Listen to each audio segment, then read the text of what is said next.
Between 1100 and 1400, millions of people survived brutal European winters without electricity, central heating, or modern tools. They faced frostbite, starvation, and endless darkness, yet somehow endured. Their secret wasn't brute force, but ingenuity, so subtle we've completely forgotten it today.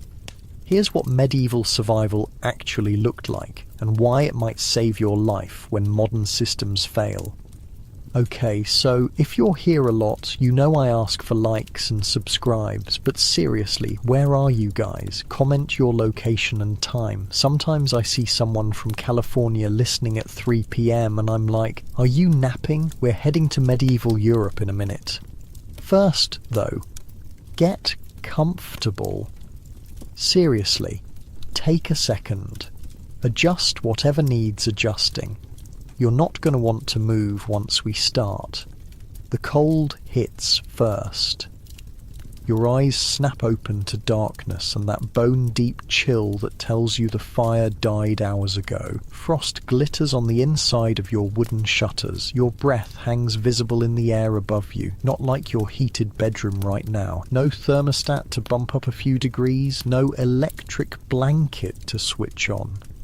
You're wrapped in a scratchy wool blanket that smells faintly of smoke and sheep. The straw mattress beneath you crackles as you shift. Your joints ache from the cold, fingers stiff as you pull the blanket tighter. You're gonna be late, Elric. Your brother's voice from the darkness. Somehow, he always wakes before you do. You groan as you swing your legs over the edge of your sleeping platform. The wooden floor is like ice against your bare feet. The keeper's already heading up the hill, your brother says, already pulling on his worn leather boots. Shit, not today of all days. Hold up, you mumble, your voice thick with sleep. I'm coming. You dress quickly in the dark. Woolen underclothes, rough linen shirt, leather jerkin, thick woolen hose tied at the waist. No time to eat, no time to wash. The keeper waits for no one, not even his new apprentice. You stumble out the door behind your brother into the pre-dawn darkness of the village. The sky holds just enough light to outline the thatched rooftops against the stars. The air smells like wood smoke, damp earth, and the sour tang of the midden heap at the village edge. There he goes, your brother whispers, pointing to a hunched figure moving steadily up the path toward the forest. The old man doesn't use a torch, doesn't need one. He's walked this path every morning for 40 years. You break into a jog, feet crunching on the frozen ground. Your empty stomach protests. A day of hungry work ahead. Master Wulfric, you call, voice hushed but urgent. Wait for me. The old man doesn't slow or turn, just keeps his steady pace up the hill. His dark silhouette carries something in each hand. A leather pouch slung over one shoulder, a wooden box tucked under his arm. You catch up, breathing hard, your lungs burning from the cold air. You're late, the old man says simply, no anger in his voice, just fact. Sorry, master, the fire went out and the fire went out, he repeats, cutting you off. And why did that happen? You swallow. Day one as the keeper's apprentice, and you've already failed the most basic test. Because I didn't bank it properly before sleeping. The old man finally stops, turning to look at you. His face is a maze of wrinkles in the dim light, but his eyes are sharp. And what did that cost you this morning? You're about to say something flippant, but stop yourself. The old man isn't asking about convenience. Warmth, time, energy to restart it, wood that we could have saved. He nods, satisfied with your answer. Fire is life, boy. Let it die, and a little of you dies with it. So begins your first lesson from the Keeper of Embers. Wait, you're probably thinking, Keeper of Embers? What kind of job is that? Okay, picture this. In a world without matches, without lighters, without even reliable flint and steel for every household, fire wasn't just important, It was everything. And starting a fire from scratch? That could take hours of work. Hours you didn't have when you were freezing, when food needed cooking, when darkness was falling. So medieval people didn't play around with fire. They developed something far more reliable, a system so effective, so ingenious that modern survivalists haven't even figured it out yet. You follow Master Wulfric as he crests the hill, coming to the small stone hut that serves as the keeper's workshop. It's one of the only stone buildings in the village, aside from the church. That's how important this place is. First task of every morning, he says, pushing open the heavy wooden door. The smell hits you immediately, a complex mix of herbs, smoke, dried clay, and something earthy you can't quite place. We check the bundles. Inside, you can see the faint red glow coming from what looks like dozens of small clay pots arranged on stone shelves, each one about the size of your palm, sealed with wax around wooden plugs. Master Wulfric moves to the nearest shelf and carefully selects one pot. With practiced fingers, he pries out the wooden plug and peers inside. A gentle red glow illuminates his weathered face. "Still strong," he murmurs, mostly to himself. He replaces the plug carefully, then marks a small notch in the clay with his thumbnail. You notice now that each pot has a series of notches, some with many, some with few. What are the marks for, you ask? Days, he says simply. This one's been alive for 36 days now. 36 days? You can't hide your disbelief. The fire's been burning in there for over a month? The old man chuckles. Not fire, boy, ember, and this isn't even close to the record. He points to a larger pot in the corner, treated with obvious reverence. That one's been smouldering for nearly 2 months. You stare at the innocuous clay pot. How is that possible? Sit, he says, gesturing to a small wooden stool. I'll show you the secret that keeps our village alive through winter. Master Wulfric moves to his work table, selecting a hollow reed stem about the thickness of your thumb and length of your forearm. The fire bundle, he explains, is the most valuable thing a traveller can carry, more important than gold, more crucial than weapons. He holds up the reed. Elder works best, though reed will do in a pinch. The secret is in the preparation.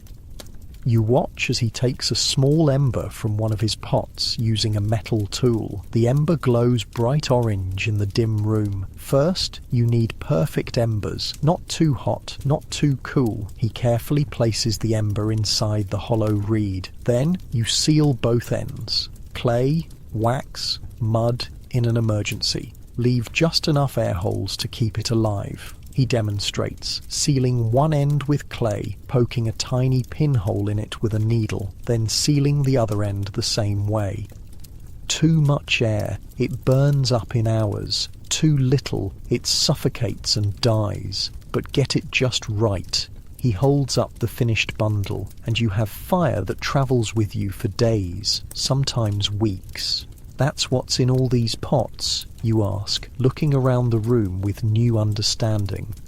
Different types, different materials, different purposes. He points to various shelves. Those are for travellers heading north, those for the shepherds in the hills, those for the charcoal burners. He smiles slightly. Everyone needs fire, but not everyone can keep it alive. That's our job. But why not just use flint and steel, you ask? It seems simpler than this elaborate system. Master Wulfric's expression darkens. Let me tell you about last winter, he says quietly. 3 weeks of rain, everything soaked through. The Oswald family tried for 2 days to strike a spark that would catch. Their youngest, little girl, couldn't have been more than 4, died of cold before they managed it. The room feels suddenly colder as his words sink in. With a fire bundle, he continues, they would have had flame in seconds, no matter the weather, no matter how wet the wood. The ember inside stays protected, stays dry. He places a hand on your shoulder. We don't just keep fire, boy, we keep people alive. Outside, the sun finally breaks over the horizon, casting long shadows through the workshop's small window. The travellers will be coming soon, Master Wulfric says, moving toward a large wooden chest in the corner. They'll need fresh bundles for their journey. He opens the chest, revealing dozens of leather pouches and small wooden containers. Each traveller gets what they need based on their journey. Short trip, small bundle, long journey, multiple bundles to rotate. You move to help him, still marvelling at the system's elegance. No batteries to run out, no fuel to carry, just patient preservation of an existing flame. Some have special designs, the old man explains, showing you a bundle with a clever sliding cover over its air hole. This one lets the carrier control the burn rate. Open it more when you need it hotter, close it to conserve. And these, you ask, pointing to some strange dried mushrooms in a ceramic bowl.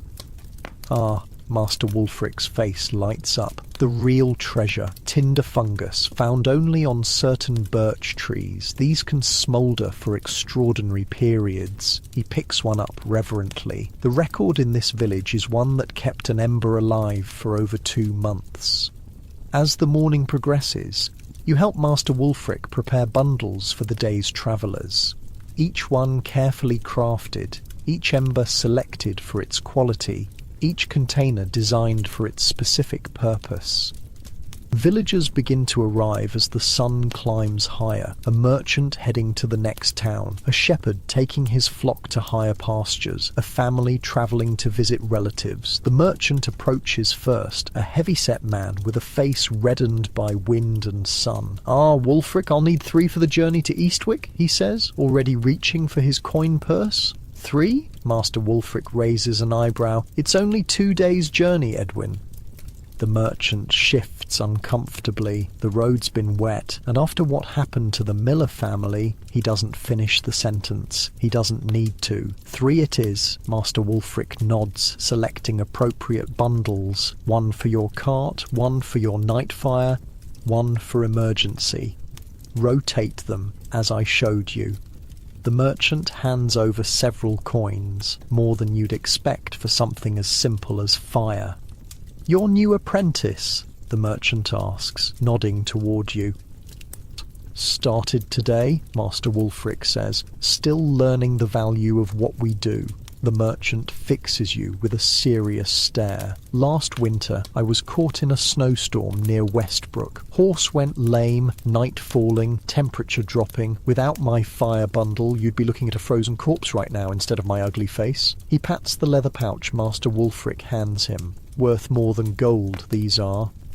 Throughout the morning, more villagers come for their fire bundles. Each has a story. Each treats the humble containers with surprising reverence. In the monastery, Master Wulfric tells you during a quiet moment, they maintain eternal flames. Fire that has burned continuously for generations, never extinguished, passed from one bundle to another in an unbroken chain for hundreds of years.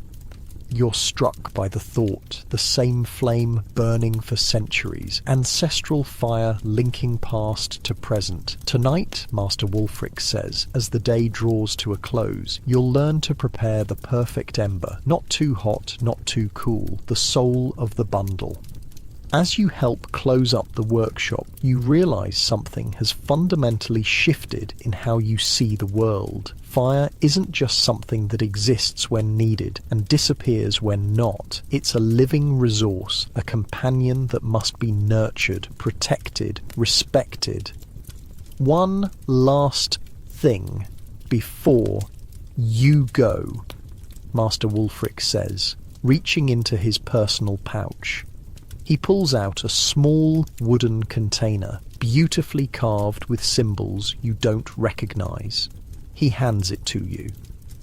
Inside is a perfectly prepared fire bundle, your first. Never let your home fire go out again, he says quietly. This one will last a week if you're careful. Bring it back when it weakens and I'll show you how to transfer the ember. You clutch the container carefully, feeling its slight warmth against your palm. Inside this humble reed is something precious, not just heat or light, but security, survival, life itself. As you walk back down the hill toward your family's hut, the weight of the container in your hand feels significant. You're carrying more than fire. You're carrying an ancient technology, a forgotten wisdom, unlike the flashlights with batteries that die, the lighters that run out of fuel, the matches that get wet. This simple system creates a closed loop, a perpetual resource that, with care, never needs replacement. The genius isn't that it worked back then. It's that we've forgotten it now, when we might need it most. In your warm, comfortable bed tonight, you don't have to worry about your fire going out. Your heating works automatically. Light comes at the flip of a switch, but somewhere in the back of your mind, a quiet voice might wonder, what would you do if those systems failed? How would you keep warm, keep fed, stay alive? The medieval firekeeper had an answer. Simple, reliable, tested through generations.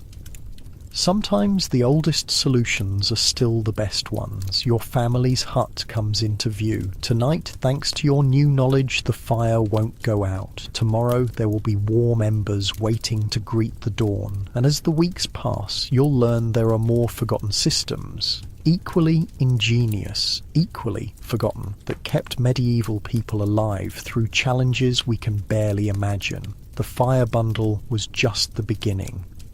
The crowing of the rooster wakes you before dawn, though you hardly slept. Your mind kept circling back to what Master Wulfric had shown you, the elegant simplicity of the fire bundles, the reverence with which villagers treated them. You check your own bundle, the one the old man gave you, still warm to the touch. Following his instructions, you'd kept it in a small clay pot near your sleeping mat, wrapped in wool to insulate it. Your brother watches, curious, as you carefully extract the ember and use it to kindle the morning fire. No flint and steel today? He asks, eyebrow raised. Don't need it, you reply, feeling an unexpected pride as the kindling catches easily from your preserved ember. Within moments, flames dance in the hearth. No struggling with damp wood or failed sparks. Just reliable fire, exactly when needed. The hedge weavers are coming today, your brother says, warming his hands by the newborn flames. Father says we're to help. Your stomach tightens a little. The hedge weavers, everyone knows their importance to the village, but their work is mysterious, secretive. What about my training with Master Wulfric, you ask? He's the one who requested you join them, said something about you needing to understand all the village systems. After a quick breakfast of hard bread and thin ale, you make your way to the village edge. The morning mist still clings to the fields, but you can see a group of men and women gathering by the northern boundary, carrying an assortment of tools: billhooks, saws, large wooden mallets, coils of flexible willow branches. Master Wulfric is among them, talking with an imposing woman whose silver-streaked hair is braided tightly against her head. Ah, there he is, Wulfric says as you approach. Elric, this is Mistress Edith, master of the hedge weavers. The woman studies you with sharp eyes. No warmth in her face, just assessment. You've never helped with the living wall before? She asks. No, mistress. But you know its importance. You hesitate. Everyone knows the hedge wall surrounds the village, but beyond that, it keeps wild animals out.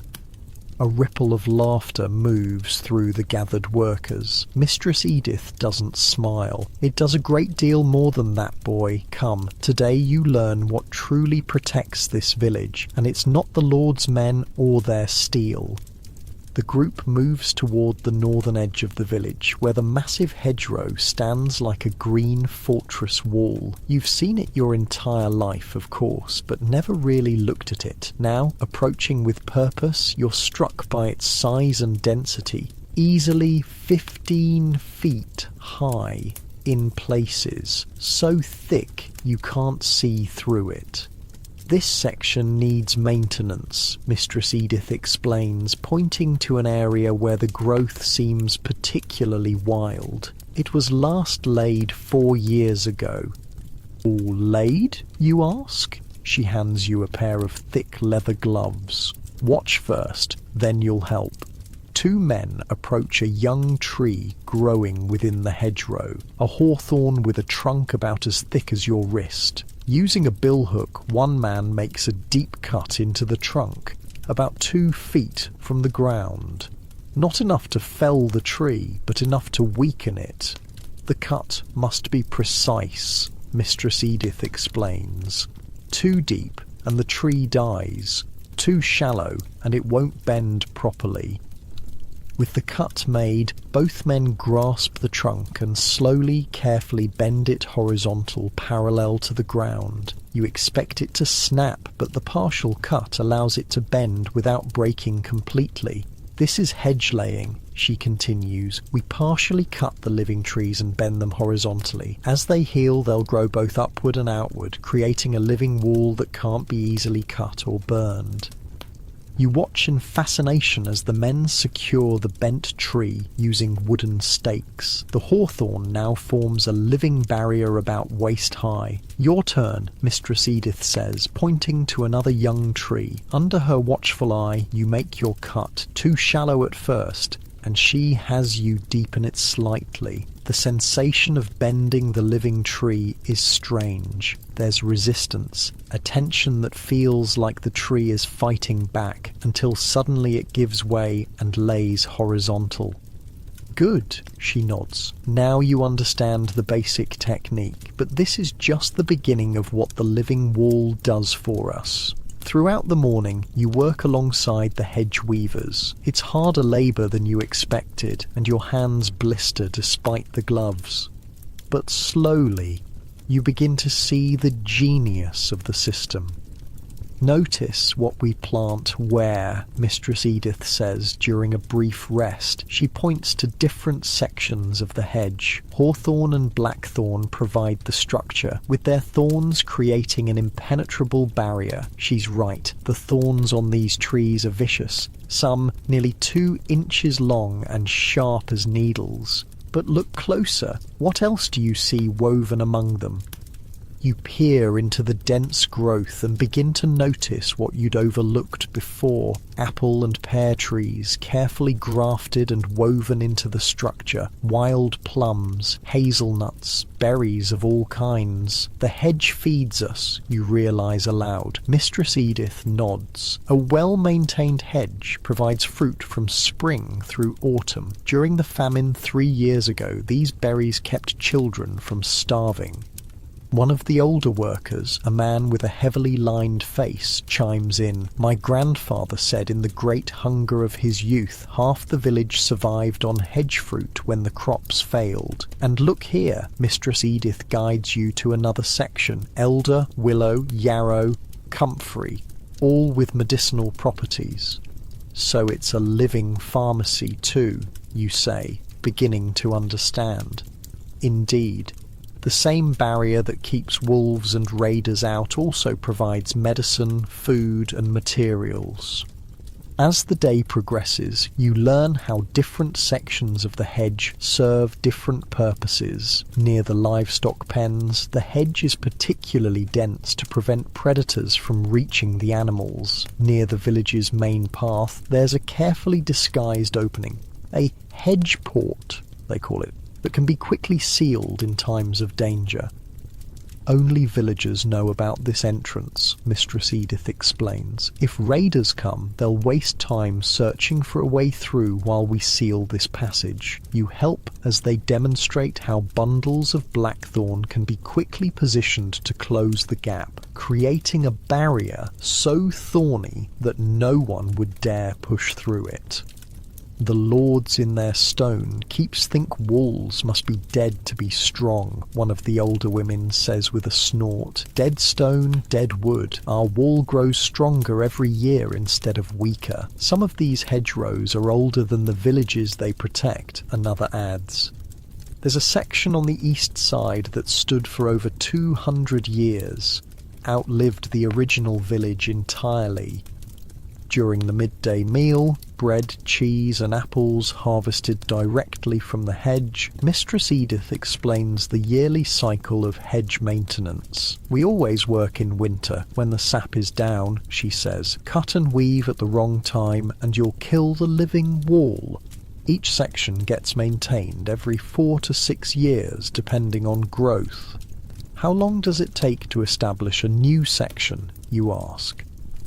7 years before it's truly formidable, but even a 3-year hedge will discourage casual trespassers. After eating, the work continues. You notice how birds flit in and out of the hedge continuously. Finches, thrushes, small wrens and larger fieldfares. The birds are as important as the thorns, Mistress Edith tells you, following your gaze. They nest in the safety of the hedge, then feed on insects that would otherwise destroy our crops. You've never thought about it before, but it makes sense. The fields closest to the hedge always seem to have fewer pest problems. And look there, she points to a narrow trail along the hedge bottom. Fox runs. The hedge provides corridors for wildlife to move between woodlands. But wouldn't we want to keep foxes away from the village? She smiles for the first time. You'd think so, but foxes hunt the rats and mice that would otherwise overrun our grain stores. Everything has its place, its purpose. As the afternoon wears on, you help collect the cuttings from the hedge maintenance. Nothing goes to waste. Straight branches are set aside for tool handles. Flexible willow and bramble are coiled for basket weaving. Even the smallest twigs are gathered for kindling. In spring, Mistress Edith explains, we'll harvest specific plants for dyes, walnuts for brown, elderberries for purple, woad for blue. The more you learn, the more you realise that the simple hedge is actually an intricate multi-purpose system. Defence, food, medicine, tools, pest control, wildlife corridors. All from a living structure that strengthens rather than degrades over time. As the sun begins to set, Mistress Edith leads you to a section of hedge you haven't worked on yet. This is the oldest part of our wall, she says, with reverence in her voice, planted by my great-grandmother's grandmother, nearly 8 generations of protection. The hedge here towers nearly 20 feet high, with a trunk system so dense it resembles a solid wall of wood. The thorny exterior looks truly impenetrable. During the Great Raids 50 years ago, 3 villages in this valley were burned. Ours alone was spared. Raiders tried for 2 days to breach this wall, but couldn't get through. Eventually, they left to find easier targets. You place your hand on the ancient hedge, feeling the rough bark, the solidity of generations of growth. It's like a castle wall, but alive.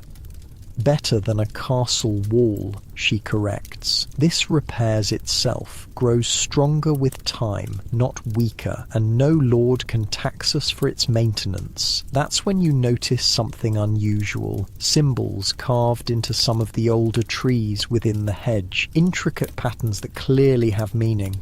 What are these marks, you ask? Mistress Edith exchanges glances with the other hedge weavers. After a moment she seems to make a decision. The hedge doesn't just protect our bodies, Elric. It protects our knowledge. She runs her fingers over one of the symbols. Each major plant in the hedge has a purpose. Some have many. These marks remind us of their properties, when to harvest them, how to prepare them. A living library, you murmur. Exactly. If soldiers come and burn our homes, if priests confiscate our books, if lords forbid our practices, the hedge remembers. The knowledge stays safe, hidden in plain sight.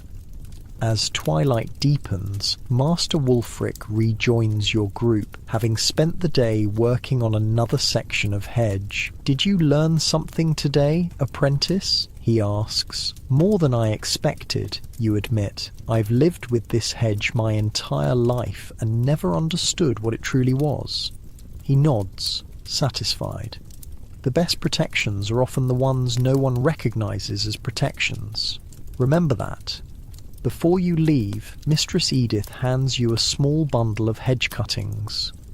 "Plant these along the north side of your family's hut," she instructs. "In 3 years, you'll have a small food hedge of your own. In 7, it will protect your home as effectively as any guard." You take the bundle carefully. Seeds and cuttings of hawthorn, blackthorn elder, hazel, and crab apple. The beginnings of your own living wall. "Thank you," you say, understanding this is more valuable than it appears.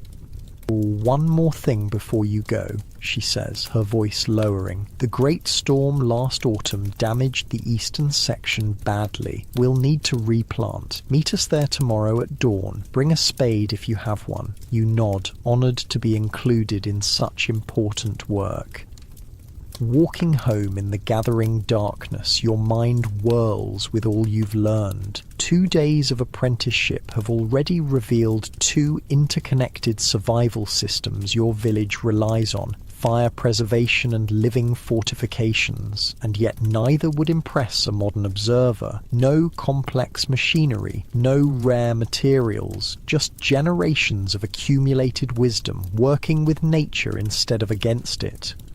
Your brother is waiting when you return home, curious about your day with the hedge weavers. "Did they show you the hawk's nest?" he asks as you warm yourself by the fire, still burning strong thanks to your morning ember. "Hawk's nest? No. Why?" He grins. "There's a pair of hawks that nest in the tallest part of the southern hedge each year. The weavers protect them because they keep the pigeon population in check. The pigeons would destroy our seeds otherwise." Another layer of protection you hadn't even seen. You wonder how many more there are, how many systems working in harmony that you've never noticed. You place your bundle of hedge cuttings carefully beside your sleeping mat, next to the clay pot holding your fire bundle. 2 forms of protection, 2 technologies more sophisticated than they appear. "Get some sleep," your brother advises. Dawn comes early for hedge weavers. As you drift towards sleep, you can't help but wonder what other forgotten knowledge awaits you tomorrow. The living fence wasn't primitive. It was the ultimate expression of working with nature instead of against it. Modern fences rust, decay, require constant maintenance and eventually fail completely. But somewhere in England there are hedgerows still standing that were first laid by medieval hands. Living walls that have outlasted empires. That's not primitive technology, that's genius. Dawn brings a thin, cold drizzle, the kind that soaks through clothes faster than a downpour. You join the hedge weavers at the eastern boundary as promised, hood pulled against the weather, spade in hand. The damaged section is worse than you expected. A massive oak had fallen during the autumn storm, crushing nearly 30 feet of ancient hedgerow. "We'll need to start fresh here," Mistress Edith says, surveying the damage with a frown. "Full replanting." The work is grueling, clearing the fallen tree, digging new trenches for saplings, planting in precise patterns that look chaotic to your untrained eye, but follow Mistress Edith's exacting specifications. "Blackthorn on the outside," she instructs. "Hawthorn behind. Crabapple at 10-foot intervals. Elder at the corners." By midday, your hands are blistered despite the gloves, your back aching from digging in the cold, wet soil. But there's satisfaction in the work, knowing you're rebuilding a protection that might stand for centuries. "Elric," a voice calls from the village path. You look up to see your cousin Leif jogging toward you, out of breath. "Your father sent me," he pants. "There's smoke rising from the Aylwoods barn, all able hands needed." Your heart sinks. Fire in the village is everyone's nightmare. Thatch burns like tinder, and a stray spark can destroy years of work in minutes. "Go," Mistress Edith says immediately. "We'll continue here." You drop your tools and run with Leif back toward the village centre, expecting to see flames, hear shouts of panic. Instead, you find a small crowd gathered calmly around the Aylwoods barn. Thick smoke rises from the roof vents, but there's no urgency in people's movements. Your father spots you and waves you over. "Not a fire," he explains, seeing your confused expression. "It's smoking day. The Aylwoods are doing their winter preservation. They requested help." Relief washes over you, followed by curiosity. You've eaten smoked meat your entire life, but never participated in its making. "Go in and see if they need an extra pair of hands," your father suggests. Good knowledge to have. You approach the heavy wooden door of the barn. When you pull it open, a wall of fragrant smoke billows out, making your eyes water. Through the haze, you see Goodwife Aylwood, a stout woman known for her practical knowledge, directing several people hanging items from the barn's upper beams. "Ah, another helper," she says, noticing you. "Good. We need strong arms. Come in. Come in." Stepping into the smoke-filled barn is like entering another world. The light filters through the haze in strange patterns, creating an otherworldly glow. Your eyes sting at first, but you quickly adjust. What surprises you most is what's being smoked. You expected to see meat, hams, bacon, perhaps some fish. And yes, those are here, hanging from the highest beams. But there's so much more. "Take these up to the middle racks," Goodwife Aylwood instructs, handing you several large cloth sacks. Not too high, mind you, that's for the meat only. The sacks are heavy, filled with what feels like grain. You raise your eyebrows in question. "Barley," she confirms. "And those over there are rye and wheat. The smoke keeps the weevils and moths away." You climb the wooden ladder to the middle level of the barn, where several horizontal poles create a series of racks. Following the instructions of another worker, you hang the sacks so they're fully exposed to the smoke but not directly over the fire pits below. "Why different heights?" you ask the worker, a middle-aged man with a smoke-darkened face. "Heat and smoke density," he explains. "Meat needs the hottest smoke to kill rot. Grains need medium heat to drive off pests. Delicate things like herbs and medicines need the gentlest smoke." Looking up, you see the system now, a careful arrangement by height. Meat and fish at the top, where smoke is hottest. Grain sacks in the middle, and at your eye level, bundles of herbs, flowers, and what appear to be medicinal plants spread on wide, flat racks.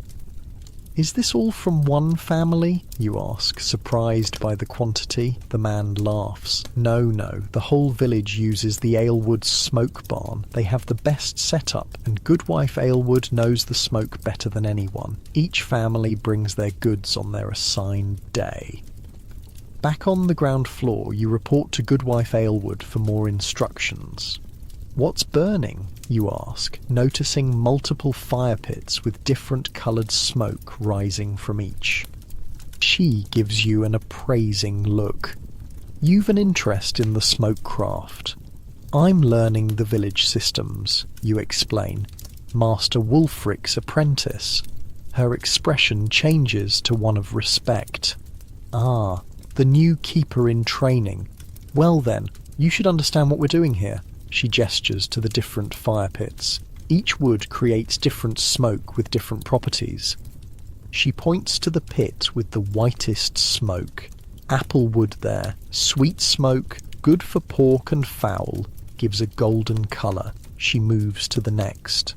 Oak, strong smoke, best for beef and heartier foods, preserves longest.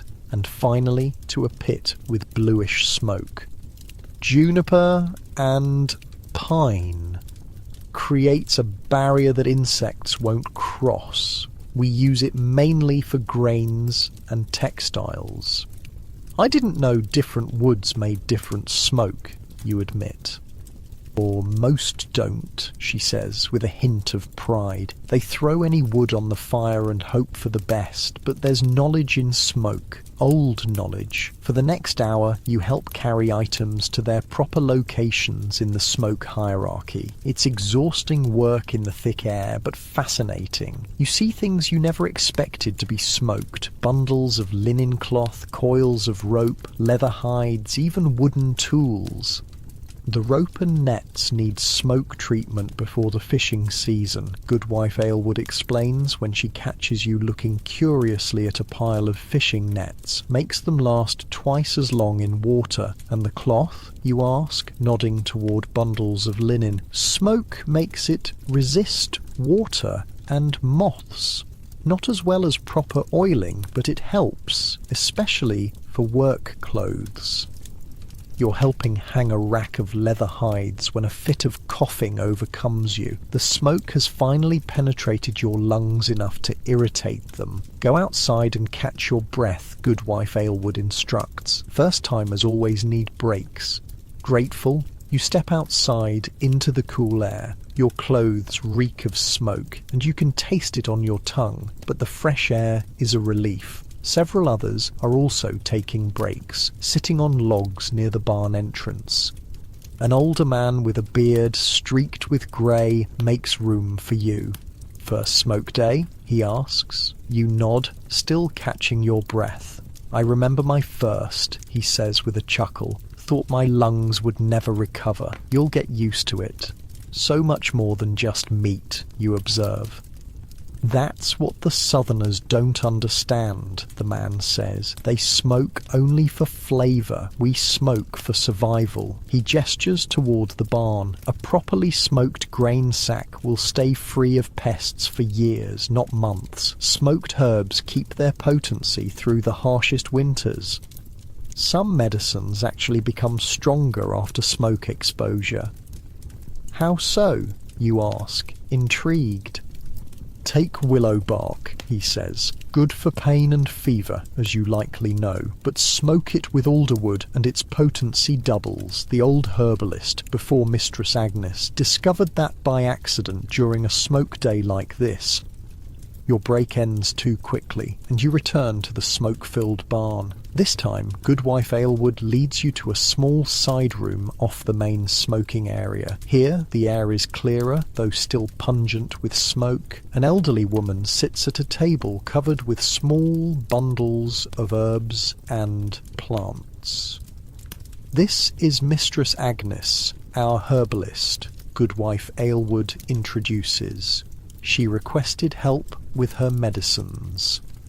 The old woman barely glances up from her work, carefully wrapping herbs in linen before tying them with string. You're Wulfric's new boy, she says. Not a question. Yes, mistress. Good. Sit. I'll show you something few understand. You obey, taking a seat across from her at the small table. Her fingers move with surprising dexterity for her age, sorting and bundling various dried plants you can't identify.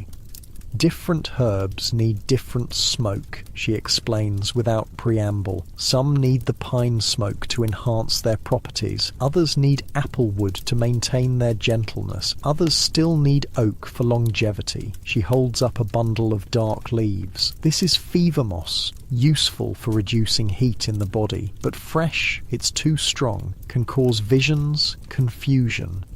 She sets the bundle in a small basket separate from the others. This will go to the gentlest smoke, just enough to mellow its effects without reducing its healing power. For the next hour, you help Mistress Agnes prepare her medicinal herbs for smoking. Each has its specific needs, its particular placement within the smoke hierarchy, its precise, almost ritualistic work.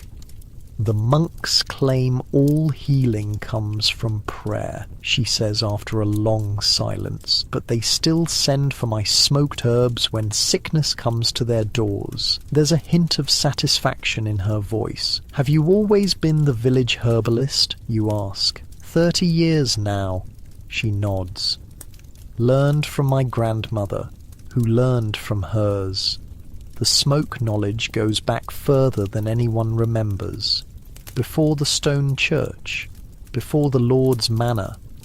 She hands you a small cloth pouch filled with a pungent mixture. Smoke preservation isn't just for winter stores, boy. It's for knowledge itself. When the Big Abbey tried to burn our healing books during the last king's reign, we still had our smoked herbs. Our knowledge kept alive in practice, not just words. You're struck by the similarity to what Mistress Edith had said about the hedge, another form of preservation that protected knowledge as much as physical resources. By late afternoon, the smoking is at its peak. The barn glows with an almost magical light as sunbeams pierce the thick haze. The 3 fire pits are carefully tended, different woods added in precise amounts to maintain the correct smoke quality. Goodwife Aylward leads you to a corner where several clay containers sit sealed with wax. "The most valuable part," she says, tapping one of the containers. "Smoke ash. We collect it from each type of wood separately. The ash from apple wood makes the best soap for delicate things. Oak ash makes lye for the strongest soap. Pine ash mixed with fat creates a salve for winter rashes and chilblains." You marvel at the completeness of the system. Nothing wasted, everything transformed. "How long will all this stay in the smoke?" you ask, gesturing to the hanging food and materials.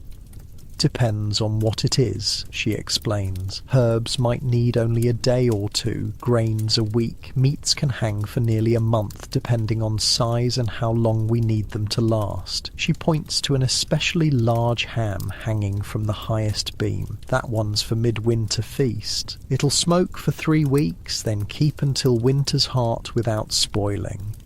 Your father finds you as the day's light begins to fade. Your eyes are red, your throat raw from the smoke, but your mind is alive with new understanding. "Learned something?" he asks as you walk home together. "More than I expected," you admit. "I thought smoking was just for flavour." He laughs. "That's what the rich lords think too. They smoke meat to make it taste better. We smoke to survive winter." At home, your mother has a bath waiting, a rare luxury but necessary to remove the smoke smell saturating your clothes and hair. As you scrub, you reflect on the day's lessons. Modern people with refrigerators and chemicals might look at a smokehouse as primitive, but the smoke preservation system you witnessed was anything but simple. It was chemistry and timing, knowledge refined through generations of trial and error.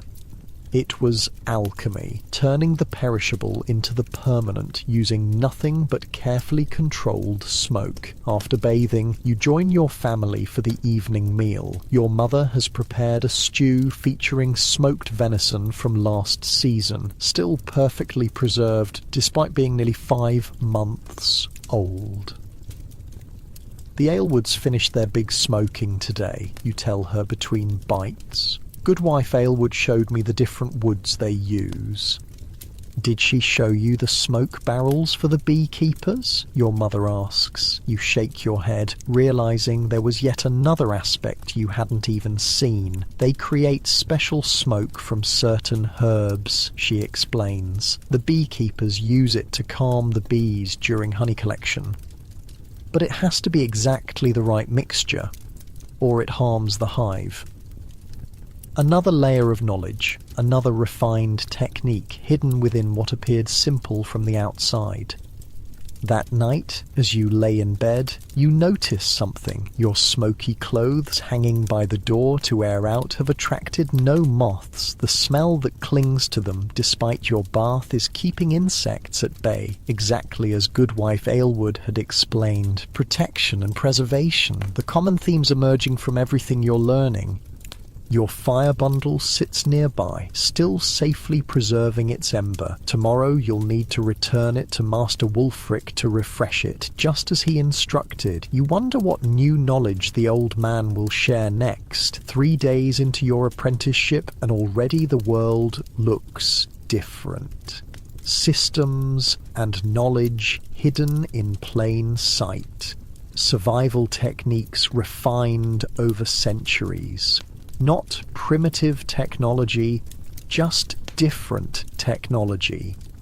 Perfect for its time, and perhaps you think as you drift towards sleep, still perfect for times when modern methods fail. Morning comes with frozen dew and clear skies, a rare cloudless day that promises little warmth despite the sunshine. You return your fire bundle to Master Wulfric as instructed, finding him already at work in his stone hut atop the hill. "How was your time with the hedge weavers and the smoking barn?" he asks, carefully examining your bundle.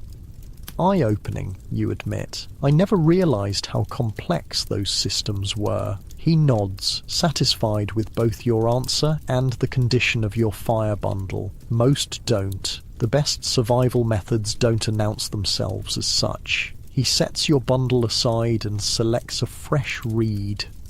"I'll prepare you a new one. Today, you're to help Mistress Hildegard with her clay work." "The potter?" you ask, surprised. You know of her, of course. Every village needs someone skilled with clay, but you hadn't expected her work to be part of your apprenticeship. "She's more than just a potter," Master Wulfric corrects, already preparing a fresh ember for your bundle.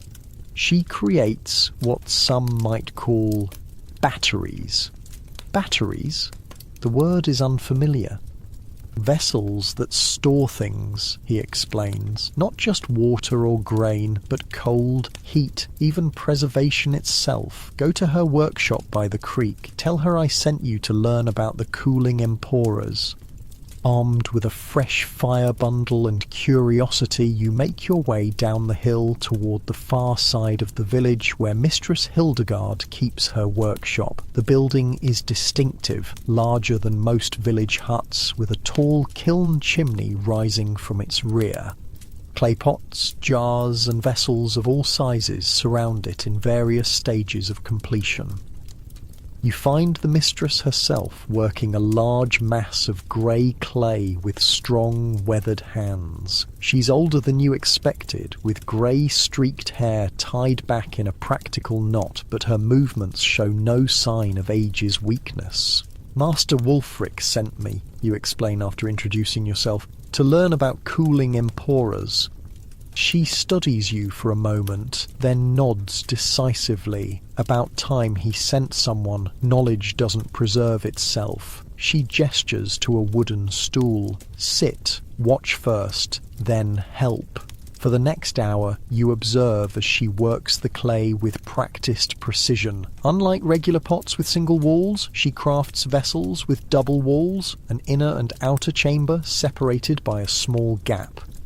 "The cooling empora," she explains while working, "is older than the village, older than the church. My grandmother's grandmother made them the same way." Her hands never stop moving as she speaks, expertly forming the complex vessel. "The principle is simple," she continues, "but the execution must be precise." She points to the gap between the vessel walls. "This space will be filled with wet sand. As water evaporates through the porous outer clay, it pulls heat from the inner chamber. Creating cooling without ice," you realize aloud. "Exactly." She looks pleased at your quick understanding. "In high summer, when the well water turns tepid by midday, these keep drinking water cool and sweet. Milk stays fresh an extra day. Meat doesn't spoil as quickly." She finishes shaping the vessel and sets it carefully on a shelf to dry slightly before firing. Then she selects another partially completed vessel, this one with a different design. "This," she says, "is for the opposite purpose, a heat battery. The vessel is smaller and denser, with thicker walls and a narrow opening at the top. The clay here is special, she explains, tapping the half-formed vessel, mixed with crushed stone and iron filings from the blacksmith's forge. It absorbs heat during firing, then releases it slowly over many hours. Like a stone that stays warm after sitting near the fire, you suggest. Similar, but much more effective. These can be heated in the morning fire, wrapped in wool, and carried to keep hands warm all day. Shepherds take them on winter watches. Travellers tuck them into bedrolls on cold nights. You think about the practical genius of such a simple object. No need for constant fire, no danger of sparks or flame, just steady, reliable warmth when and where it's needed most.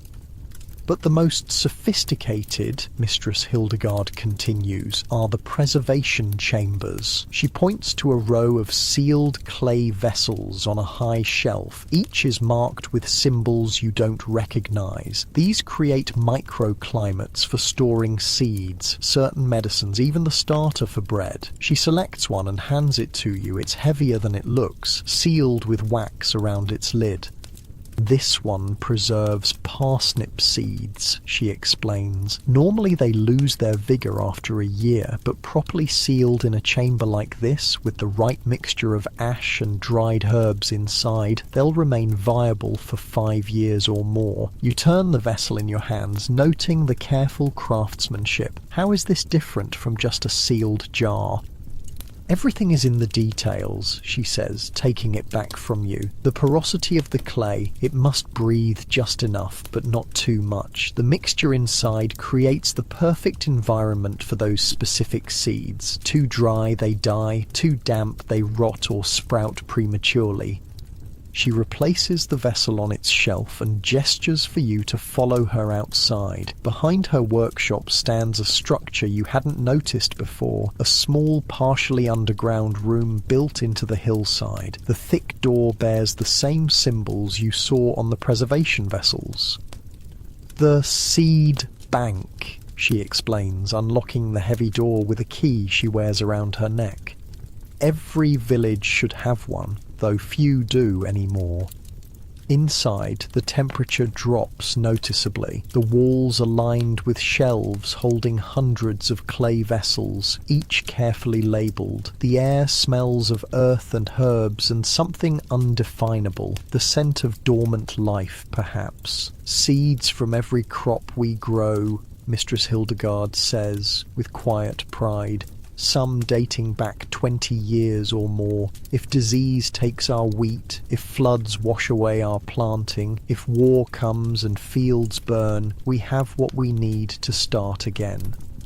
You stare in amazement at the clay library of life surrounding you, and they all stay viable in these vessels? If properly prepared, yes. Each type of seed needs its specific clay mixture, its specific internal environment. She points to different shelves. Those are grains, those root vegetables, those herbs and flowers, each with their own vessel design refined over generations. The technological sophistication hidden in these humble clay pots strikes you deeply. This isn't primitive storage, it's precision environmental control using nothing but natural materials. Back in the workshop, Mistress Hildegard puts you to work, first helping to prepare clay, mixing it with different materials for different purposes, then assisting as she throws pots on her wheel. It's harder than it looks. Your first attempts at forming vessels are laughable compared to her precise creations. Don't worry, she chuckles, seeing your frustration. It takes years to master. Today is just for understanding. Midday brings a short break. You share a simple meal of bread and cheese, eating outside in the winter sunshine. Despite the clear sky, the air remains bitterly cold. Perfect weather for demonstrating the cooling Empora's cousin, Mistress Hildegard says, disappearing briefly into her workshop. She returns with what looks like an ordinary clay pitcher, but with subtle differences you now recognize. Double walls, slightly porous outer surface.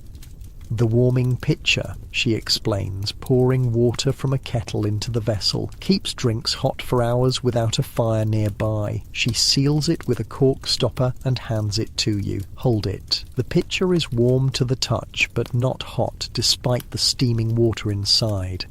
The outer layer stays comfortable to hold, she explains, but the inner chamber maintains heat far longer than a normal vessel. By tonight, that water will still be warm enough for washing.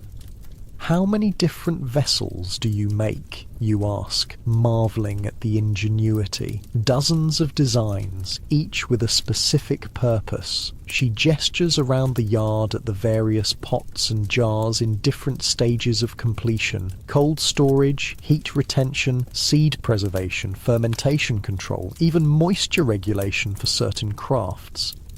After the meal, she shows you how to prepare the special sand mixture for cooling emporas. It's not just any sand, but a specific blend from the riverbed, washed and sorted to the right consistency, then mixed with certain minerals. Too fine, it blocks the pores and no evaporation occurs, she explains as you sift the sand through a cloth. Too coarse, the water passes through too quickly and the cooling effect is weak. You help her fill the gap in a completed cooling empora with the prepared sand, then add water until it's properly saturated. Now we test it, she says. Inside her workshop, she fills 2 identical cups, one with water from her regular pitcher, one with water from a cooling empora that's been working all morning. She hands both to you. Taste the difference. The first cup is room temperature, slightly stale tasting. The second is remarkably cool and fresh, almost as if just drawn from the deepest part of the well. That's incredible, you say honestly. And this works even in summer? Especially in summer. The hotter the day, the stronger the evaporation, the better the cooling effect. She takes the cups back. The beauty is in its self-regulation. No need to adjust it or monitor it. The system responds naturally to the environment. Throughout the afternoon, you learn about more specialized clay vessels, fermentation crocks designed to maintain perfect conditions for transforming cabbage into sauerkraut, wine vessels that keep temperature stable during the crucial early stages, special containers for storing herbs that would otherwise lose their potency. The most complex are these, Mistress Hildegard says, showing you a set of interlocking vessels, the nested preservation system used for our most valuable medicines. The design is ingenious, a small central container for the medicine itself, surrounded by a chamber filled with specific herbs and minerals, all encased in a water-resistant outer vessel. Each layer creates the precise conditions needed, she explains. The monastery pays handsomely for these to store their most precious remedies. As the light begins to fade, Mistress Hildegard shows you to a corner of her workshop where a large clay disc, nearly the size of a millstone, sits near the kiln. The night warmer, she says, instructing you to help her move it closer to the kiln's outer wall.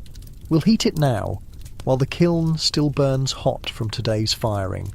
Tonight, it will radiate warmth for hours after the fire dies. Together, you position the massive clay disc where it can absorb heat from the kiln. You notice it's a special formulation, darker and denser than her other clay works. Special clay mixed with iron stone, she explains, seeing your curiosity. It holds heat longer than any other material I've found. The sun has nearly set by the time you finish helping around the workshop. Mistress Hildegard hands you a small clay vessel, similar to the heat batteries she showed you earlier, but sized to fit in a pocket. For your walk home, she says, I heated it in the kiln. It should stay warm for at least 2 hours. You thank her and tuck the warm vessel into your pocket. The heat radiates through your clothing, a surprising comfort against the biting evening cold. Come back in 3 days, she instructs. We'll be firing the cooling emporas, and I could use an extra pair of hands. Walking home in the gathering darkness, you marvel at how something as simple as clay could be transformed into such sophisticated technology. Your pocket warmer still radiates heat against your side, a constant comfort in the freezing evening. At home, you find your family huddled near the hearth. Winter nights are always difficult. The fire can't warm the entire hut, and sleeping areas further from the hearth can be bitterly cold. "What's that?" your brother asks as you pull the pocket warmer from your clothing. "Heat battery," you explain, handing it to him. His eyes widen at the warmth radiating from the small clay vessel. "From the potter?" he asks. "Mistress Hildegard," you correct, "and she's far more than just a potter." Your father examines the heat battery with interest. "I've seen travellers with these, but never knew how they were made. They're just one type," you explain, finding yourself eager to share what you've learned. "She makes cooling vessels too, double-walled with wet sand between, and preservation chambers for seeds and medicines."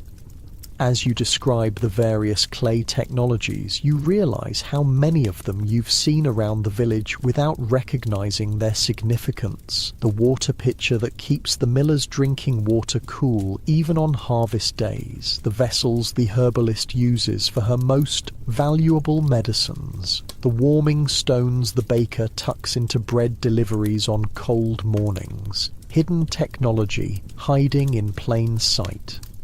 That night, you place your pocket warmer at the foot of your sleeping mat before getting under the blankets. The gentle heat warms your perpetually cold feet, a small luxury you've never experienced before. Such a simple thing, yet so effective. As you drift towards sleep, your mind returns to Mistress Hildegard's seed bank, those humble clay vessels preserving life through winter, through drought, through disaster, ensuring survival not just for one season but for generations to come.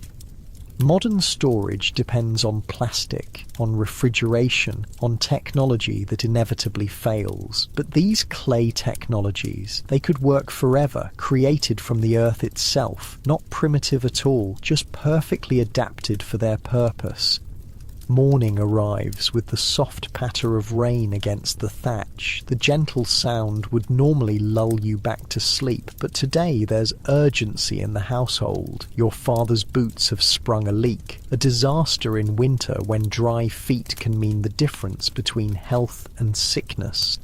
"They're my only good pair," he mutters, examining the cracked leather with a frown. Water from yesterday's work in the fields has seeped through, leaving the leather stiff and damaged. "Can't afford new ones before spring." Your mother glances at you over her breakfast porridge. "Didn't you say Master Wulfric was teaching you the village systems? Perhaps he knows someone who could help?" You think about the knowledge you've gained over the past few days. Firekeeping, hedge weaving, smoke preservation, clay crafting, but nothing specifically about leather repair. Still, Master Wulfric would know who to ask. The morning rain has settled into a steady drizzle by the time you reach Master Wulfric's hut on the hill. You find him sorting through a collection of dried plants, carefully separating leaves from stems. "Father's boots are leaking," you explain after greeting him. "We can't afford new ones. Is there someone in the village who could help?" Master Wulfric sets aside his work and considers for a moment. Interesting timing. Goodwife Marta begins her waterproofing work today. The hunting party returns tomorrow and their gear will need treatment. He nods decisively. "Go to the tanner's yard. Tell Marta I sent you to learn about friction glaze." The tanner's yard sits downwind of the village for good reason. The process of turning animal hides into usable leather produces smells that turn stomachs. But today, as you approach, the usual stench is masked by a different scent. Sharp, resinous, almost pleasant. You find Goodwife Marta working in an open-sided shed adjacent to the main tanning area. She's a sturdy woman with muscular arms and hands stained dark from years of working with tanning agents. 3 large pots bubble over small fires, each emitting a different coloured steam and distinct smell. Several village children help with simple tasks, stirring pots, sorting materials, carrying water. Unlike the main tanning work, this seems to be a process villagers are eager to assist with. Master Wulfric sent me, you explain, approaching Goodwife Marta, to learn about friction glaze. My father's boots are leaking. She looks you up and down, then nods. Wulfric's new apprentice. Heard about you. She wipes her hands on her apron. Boots are easy enough. We'll do them last after you've learned the process. She gestures to the bubbling pots. Friction glaze is all about the right ingredients and proper application. Nothing else works as well for keeping water out while letting sweat escape. She taps the largest pot. This is the base. Pine resin collected last spring when the sap runs strongest. Rendered animal fat from last month's slaughtering. Beeswax from the summer hives.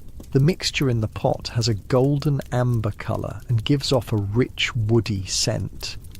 Different items need different mixtures, she continues, moving to the second pot. This one's for fishing nets and ropes. More resin, less wax, with crushed charcoal added to fight rot in water. The second mixture is darker, almost black. The third pot contains a paler, more translucent substance, and this is for finer leathers and cloth, lighter, with more beeswax for flexibility.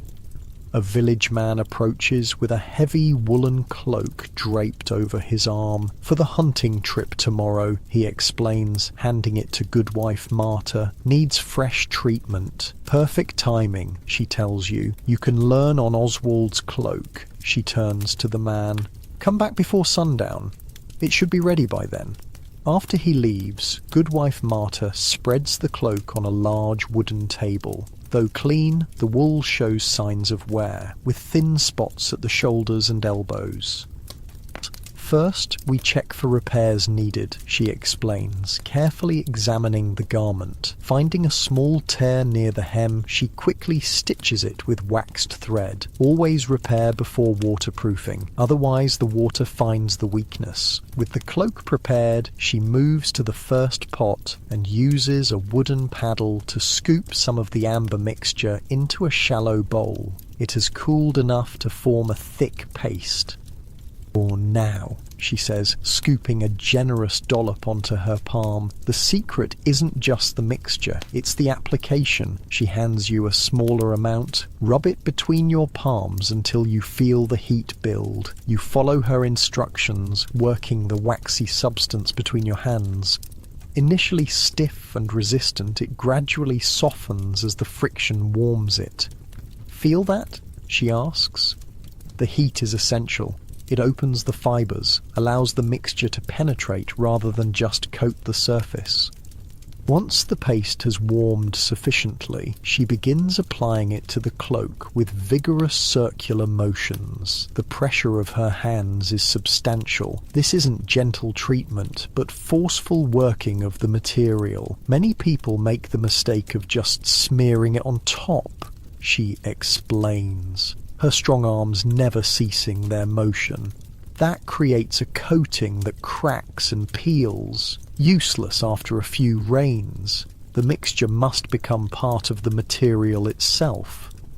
She guides you to help, showing you how to apply proper pressure, how to work systematically across the fabric. It's hard labour. Within minutes your arms ache and sweat beads on your forehead despite the cool day. This is why it's called friction glaze, she says, noting your exertion. The friction does as much work as the mixture itself. For nearly an hour, you both work the water-resistant paste into every inch of the woolen cloak. Your hands develop a peculiar sensitivity. You can feel where the mixture has properly penetrated and where it hasn't. Good, Goodwife Marta nods, seeing you adjust your pressure over a particularly dense section of weave. You're learning to feel the difference. When the cloak is fully treated, she hangs it near one of the fires.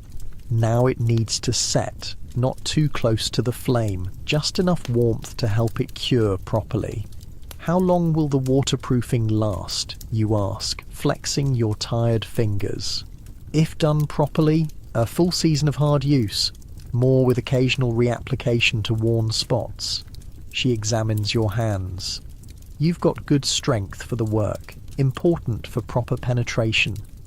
Throughout the day, villagers bring various items needing waterproofing: leather bags, work gloves, wool socks, even wooden tool handles that would otherwise swell and crack from moisture. Each receives specific treatment, different mixtures, different application techniques. A fishing net is dipped in the dark mixture, then worked between strong hands until every fibre is impregnated. Leatherwork gloves receive the lighter paste, applied with special attention to the seams where water might penetrate. The hunters and shepherds rely on this protection, Goodwife Marta explains as you help treat a shepherd's heavy cloak. They spend weeks exposed to rain and snow. Without proper waterproofing, they'd suffer terribly. Wet clothes in winter can kill faster than lack of food. You think about how different this is from modern rain gear. No plastic, no synthetic coatings, yet clearly effective based on the villagers' confidence in the treatment. What makes it better than just oiling leather, you ask as you work on a pair of gloves? Oil wears off quickly, becomes rancid, attracts insects and mould. She shakes her head dismissively. And it doesn't work at all for wool or linen. The friction glaze forms a bond with the material, becomes part of it rather than just sitting on top. She points to a cloak hanging to cure. And unlike oil, it lets the body's moisture escape. You won't get soaked from your own sweat trapped inside. By midday, your arms feel like lead from the constant friction work, but you've developed a rhythm to the process. Each new item presents its own challenges. Dense wool requires more pressure, thin linen needs gentler but more persistent treatment, leather needs special attention at stress points. A young woman arrives with a small wooden cradle. "For my sister's new baby," she explains. "The roof leaks near where she sleeps." Goodwife Marta selects yet another mixture, this one with a different scent, sweeter and lighter. For the baby things, she explains to you. No pine resin, which can irritate delicate skin. We use birch instead, with extra beeswax. The application process is the same. Persistent friction until the mixture penetrates the wood. This will protect the cradle from drips without bringing harsh smells to the baby's bed, Goodwife Marta explains. As the afternoon progresses, you notice how Goodwife Marta adjusts her mixtures for different purposes. Some items receive additional ingredients: crushed charcoal for items exposed to strong sunlight, certain herbs mixed in to repel insects, fine mineral powder for flexibility in extreme cold. "The forest provides everything we need," she tells you while preparing a fresh batch. Pine for general waterproofing, spruce for items that need flexibility in cold, birch for items touching skin. She points to various containers of collected resins.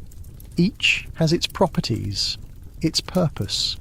You help collect fresh rainwater in buckets placed outside the shed's overhang. This water, she explains, is used to test the waterproofing. The best way to know if the treatment worked, she says, taking the now cured shepherd's cloak down from its hanging place, she pours water over the wool. Instead of soaking in, the droplets bead beautifully on the surface, rolling off without leaving a trace of dampness behind. "Perfect," she nods with satisfaction. "That will keep Cedric dry even in the worst mountain storms." Late in the day, a grizzled old hunter arrives with an assortment of leather goods, a quiver, knife sheaths, and a weather-beaten hunting bag. "The eastern forests are flooded this season," he explains. "We'll be wading through swamp for days. Need the best you've got, Marta." She selects ingredients with particular care for his equipment, creating a mixture you haven't seen used yet, darker, with a greenish tint. Special blend, she tells you quietly as the hunter steps outside for a moment, with added moss extract for disguising human scent, makes him harder for animals to detect downwind. The hunter's gear receives the most thorough treatment of the day. Every stitch, every seam, every potential entry point for water gets special attention. You help with the simpler pieces, now confident enough in the technique to work somewhat independently. The difference between dry feet and wet feet can mean life or death on a winter hunt, the hunter tells you seriously as he watches you work. Few years back, a young hunter ignored Marta's advice, didn't get his boots properly treated, lost 2 toes to frostbite after they got soaked crossing a stream. Finally, late in the day, Goodwife Marta turns her attention to your father's boots. She examines them critically, noting the worn spots and cracked areas.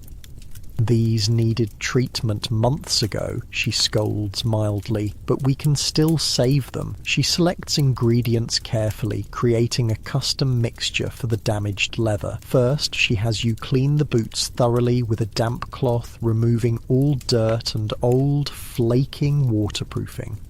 "Now watch closely," she instructs. "You'll need to do this for your family in the future." Her technique for the boots is slightly different. She heats the mixture more before application and works it into the leather with even more vigorous friction than before. The pressure is so intense that the leather actually warms from the effort. "For damaged leather, we need deeper penetration," she explains. "The mixture must reach through the entire thickness to restore flexibility and waterproofing." It takes nearly an hour to properly treat both boots. By the end, your arms burn with exhaustion, but the transformation is remarkable. The once stiff, cracked leather has become supple again, with a soft sheen that sheds water instantly when tested. "They'll need a second treatment in a fortnight," Goodwife Marta says, setting the boots near the fire to cure. "But this will keep them waterproof through the worst of winter if he's careful." As the day's work winds down, villagers return to collect their treated items. Each person tests their goods with the rainwater, nodding with satisfaction as droplets roll off instead of soaking in. You notice how each treated item maintains its original properties. Wool still feels like wool, leather like leather, but with the added resistance to water. Unlike modern plastic coatings that change how a material feels, this treatment enhances without fundamentally altering. "One last thing before you go," Goodwife Marta says as you prepare to leave with your father's boots. She hands you a small clay pot with a tightly fitted lid. Inside is a portion of the waterproofing mixture for emergency repairs, she explains. "If the boots begin to leak again before spring, warm this between your hands and work it into the problem area. Not as good as a proper treatment, but it will get him through until you can bring them back." You thank her and carefully pack the precious mixture in your bag alongside the boots. "Come back when you have time," she adds. "There's more to learn about protection from the elements, different mixtures for different seasons. Spring treatments need to repel insects as well as rain. Summer treatments need to allow more cooling. Winter treatments need more flexibility in extreme cold." Walking home as the day fades, you marvel at the sophistication of what you've learned. To an outsider, it might look like simply rubbing wax onto fabric, but you now understand the precise combinations, the specific application techniques, the careful curing process that turns simple ingredients into exceptional protection. Your modern rain jacket, waiting in your closet in 2025, will eventually degrade, its synthetic waterproofing failing after a few years. But the friction glaze system you've just learned has worked reliably for centuries, using only materials found in any forest. At home, your father examines his transformed boots with amazement. "Better than when they were new," he admits, bending the now supple leather that was stiff and cracked this morning. That night, rain pounds harder against the thatch, but your thoughts aren't on leaks or dampness. Instead, you find yourself categorizing the village technologies you've learned so far, each one perfectly adapted to its purpose, each one sustainable in a way modern solutions often aren't. The consistent theme emerges again. These weren't primitive stopgaps waiting for better technology. They were sophisticated systems refined over generations to work perfectly with available materials. Not primitive at all, just perfectly adapted. Dawn breaks through thinning clouds, the rain finally spent after 3 days of steady downpour. Puddles reflect the grey-pink sky, and every surface drips with lingering moisture. Perfect timing for your father to test his newly waterproofed boots as he heads to the fields to assess flood damage. You're helping your mother hang sodden bedding to dry near the hearth when Master Wulfric appears at your door. "Good morning," he greets with unusual formality. "I've come to ask a favour." Your mother raises her eyebrows. The old keeper rarely makes personal requests. "My sister's son is ill in Oakwick," he explains. "I've prepared medicines, but I can't make the journey myself. My knees won't handle the forest paths after all this rain." He turns to you. "Would you be willing to deliver them? It's a day's journey there and back if you move quickly." Your mother looks concerned. Oakwick? With the streams likely flooding? And him going alone? "Not alone," Master Wulfric assures her. "He'll travel with Aldwin the forester. No one knows the woods better, especially after storms. You've heard of Aldwin. Everyone has.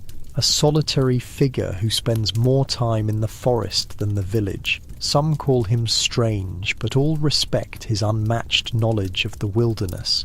It would be good experience," Master Wulfric adds, "for his training." Your mother reluctantly agrees, and within the hour you're prepared for the journey. Sturdy boots treated with Goodwife Marta's waterproofing, a small pack with bread and cheese, and Master Wulfric's precious bundle of medicines wrapped in oiled cloth. You meet Aldwin at the village edge. He's older than you expected, grey-bearded and weathered, with eyes so pale they're almost colourless. He carries a simple staff and wears a cloak that's patched so extensively it's impossible to tell its original colour. "The boys ready?" he asks Master Wulfric, hardly glancing at you. "He is, and willing to learn, if you're willing to teach." Aldwin grunts non-committally. "We'll see. Rain's stopped, but the forest will be treacherous. Streams high, paths washed out, mud slides on the ridge. Which is why I asked for you," Master Wulfric says, with surprising deference. "No one else would find the way today." Something unspoken passes between the two men. Aldwin nods once, then turns to you. "Keep up. Don't speak unless necessary. Listen when I tell you to listen." Without waiting for a response, he turns and strides toward the forest edge. You hurry after him, glancing back once to see Master Wulfric watching with an unreadable expression. The forest embraces you quickly, bare winter branches dripping overhead, undergrowth sodden and heavy. Aldwin moves, with surprising speed for his age, following what seems to be a clear path to you, at least until it simply ends, disappearing into a tangle of shrubs. Without hesitation, Aldwin veers left where you see no path at all, yet as you follow you realise he's tracking something invisible to your untrained eyes. An hour into the journey, you come to your first obstacle, a stream that's transformed into a rushing torrent, its banks overflowing with muddy water. The simple log bridge that normally spans it has been swept away. Aldwin stops, staring not at the water but upstream, his head tilted slightly. His eyes close for a moment, and you realise he's listening intently. After a long moment, he opens his eyes and turns to you. "We need to head upstream. About 200 paces, there's a narrowing where we can cross." How do you know? You ask, seeing nothing but unbroken forest in that direction. Instead of answering, he taps his ear. Listen, not to the water here, but to how it sounds further up. You try to focus past the immediate rush of the flooded stream. At first, you hear nothing different, but then a subtle change in the water's voice, a higher pitch suggesting faster flow over a narrower channel. I hear it, you say, surprised. The sound changes. Aldwin nods. The first hint of approval you've seen. Water talks if you know how to listen. Every stream has its own voice. Every change in its course creates a different song. You follow him upstream, and sure enough, the flooded stream narrows between two rocky outcroppings, creating a spot where fallen trees have created a natural, if precarious, bridge. The forest changed in the storm, Aldwin explains as you carefully cross. Landmarks moved, paths washed away, but the sounds, those just transform. Learn to read them, and you're never truly lost. The journey continues, and you notice how often Aldwin stops to listen, head tilted, eyes sometimes closed, absorbing information you can only guess at. He never consults the position of the sun or looks for moss on trees, those navigation techniques you've heard about. Instead, he seems to navigate entirely by sound. When you stop for a brief rest and a bite of bread, your curiosity finally overcomes his instruction for silence. How do you know which way to go just by listening?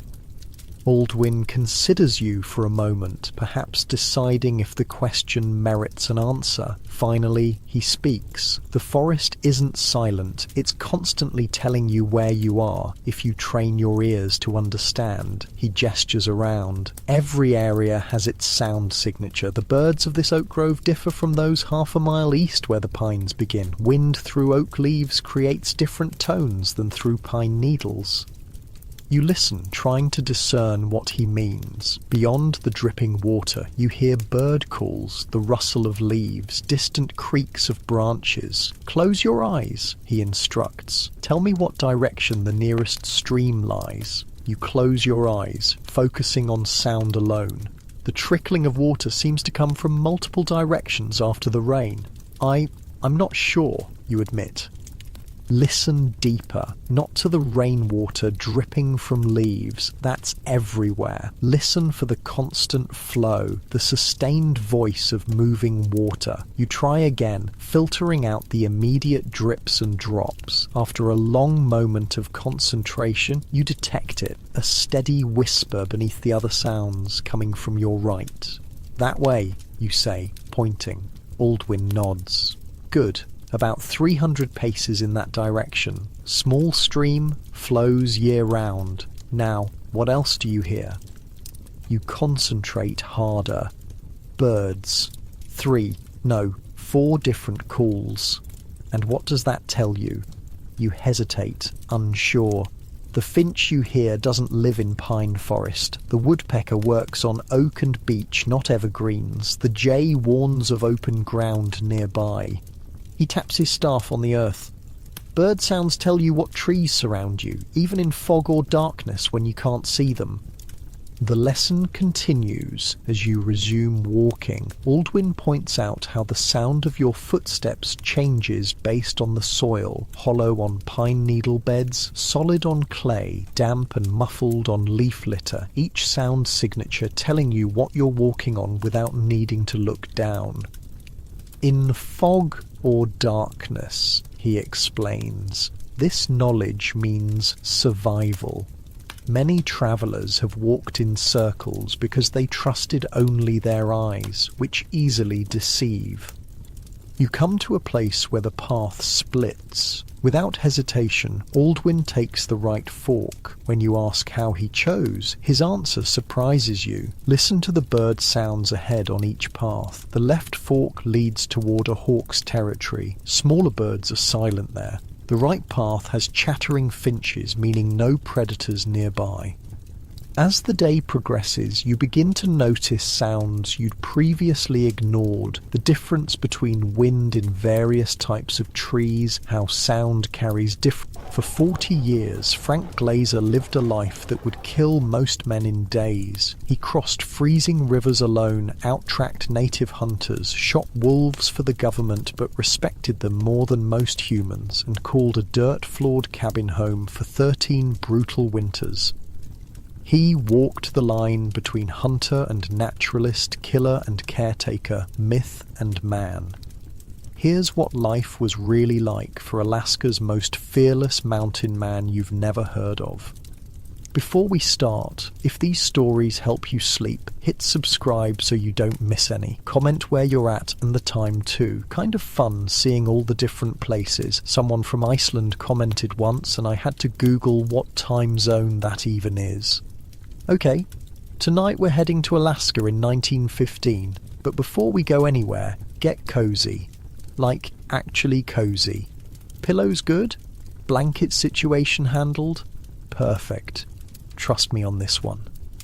You wake up to pitch darkness, the kind of darkness that swallows everything. Your breath clouds in front of your face, visible even in the dim light. It's so cold your nose hairs have frozen, not like the gentle chill that has you reaching for an extra blanket. We're talking about the kind of cold that kills. This is Alaska, 1915, and right now, you're Frank Glazer. 26 years old, single, done with normal life. A few hours ago, you walked out of Washington State with 2 duffels, a .306 Winchester rifle, binoculars, and what the locals might call a hunger for chaos. You've just stepped off the SS Mariposa onto Alaskan soil, and what greets you isn't a welcome committee. It's 25 feet of snow in Thompson Pass.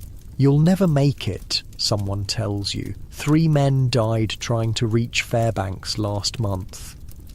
You just adjust your pack straps and keep walking. See, the thing about Frank Glazer that made him different, he wasn't running to something. He wasn't chasing gold or glory like everyone else flooding into Alaska back then. He was just done. Done with whatever passed for civilization back in Washington. Done with people, probably. I came to Alaska looking for game, he'd say years later. What I found was something wilder. What he found was a 371-mile death march to Fairbanks.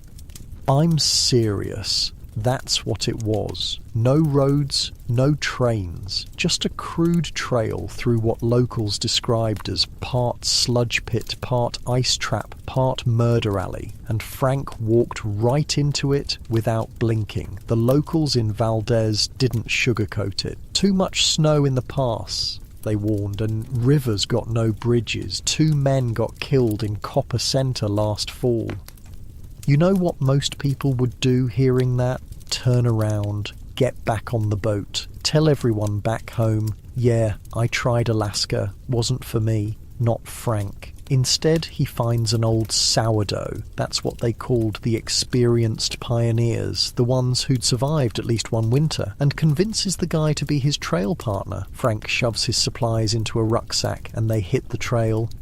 The rest of the newcomers, the soft city chichacos as the locals called them, were hauling way too much gear and wearing what might as well have been dress shoes. Once they hit waist-deep snow, they broke. Feet sore, packs soaked, spirits crushed.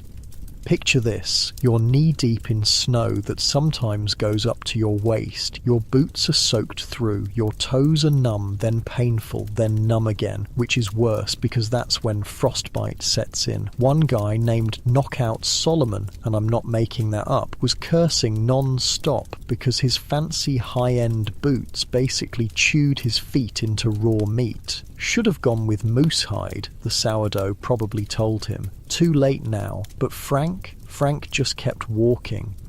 I've been outdoors, I've hiked, I've camped, but this was a different universe of hardship. The nights were brutal, the snow would crust just enough to make you think it was solid, then cave in without warning. You'd plunge waist deep, have to claw your way out, then take 2 more steps and repeat the whole process. "You'll never make it unless it crusts again tonight," the owner of Ptarmigan Drop Roadhouse told them. Frank didn't wait. Waiting meant frostbite or worse. The thing about Alaska that I don't think we can even comprehend today is the rivers. Today we've got bridges, right? Highways, GPS. Back then, you'd hit a river and there'd be nothing. No bridge, no boat, just an icy torrent cutting through your path. So what do? Well, if you're Frank Glazer in 1915, the answer is simple and also completely insane. You strip naked. Yeah. In temperatures that could freeze spit before it hits the ground, you take off your clothes, you bundle them up with your gear to keep them dry, then you wade through a river so cold it feels like your skin is being sliced open with every step. One time, Frank actually soaked his bleeding feet in the freezing water, then dried them, pulled on fresh socks, and kept moving. "That toughened me up," he said later, like it was nothing, like stepping into ice water with open wounds was just a normal Tuesday. I'd have quit right there, would have been like, you know what, Washington State wasn't so bad. The roadhouses came every 20 miles or so. Some were open, some were boarded up tight. At Upper Tonsina, Frank got a bed and immediately regretted it. His trail partner took one look at him the next day and said, "You're lousy, Glazer. Should have checked the bed." Lousy, as in covered in lice. After that, Frank chose stars over sheets. Decided he'd rather freeze than itch. That sourdough partner eventually peeled off to work a mine, and so Frank went solo, that's right, alone in one of the most hostile environments on Earth, without GPS or cell phones or Gore-Tex or any of the high-tech gear we'd consider essential today. He slept by day and hiked by night, constantly scanning for game, for shelter, for anything that seemed off. He'd developed this sixth sense already, something that would define him for the next 4 decades, an awareness of everything around him, a way of reading the wild like it was sending him signals no one else could hear.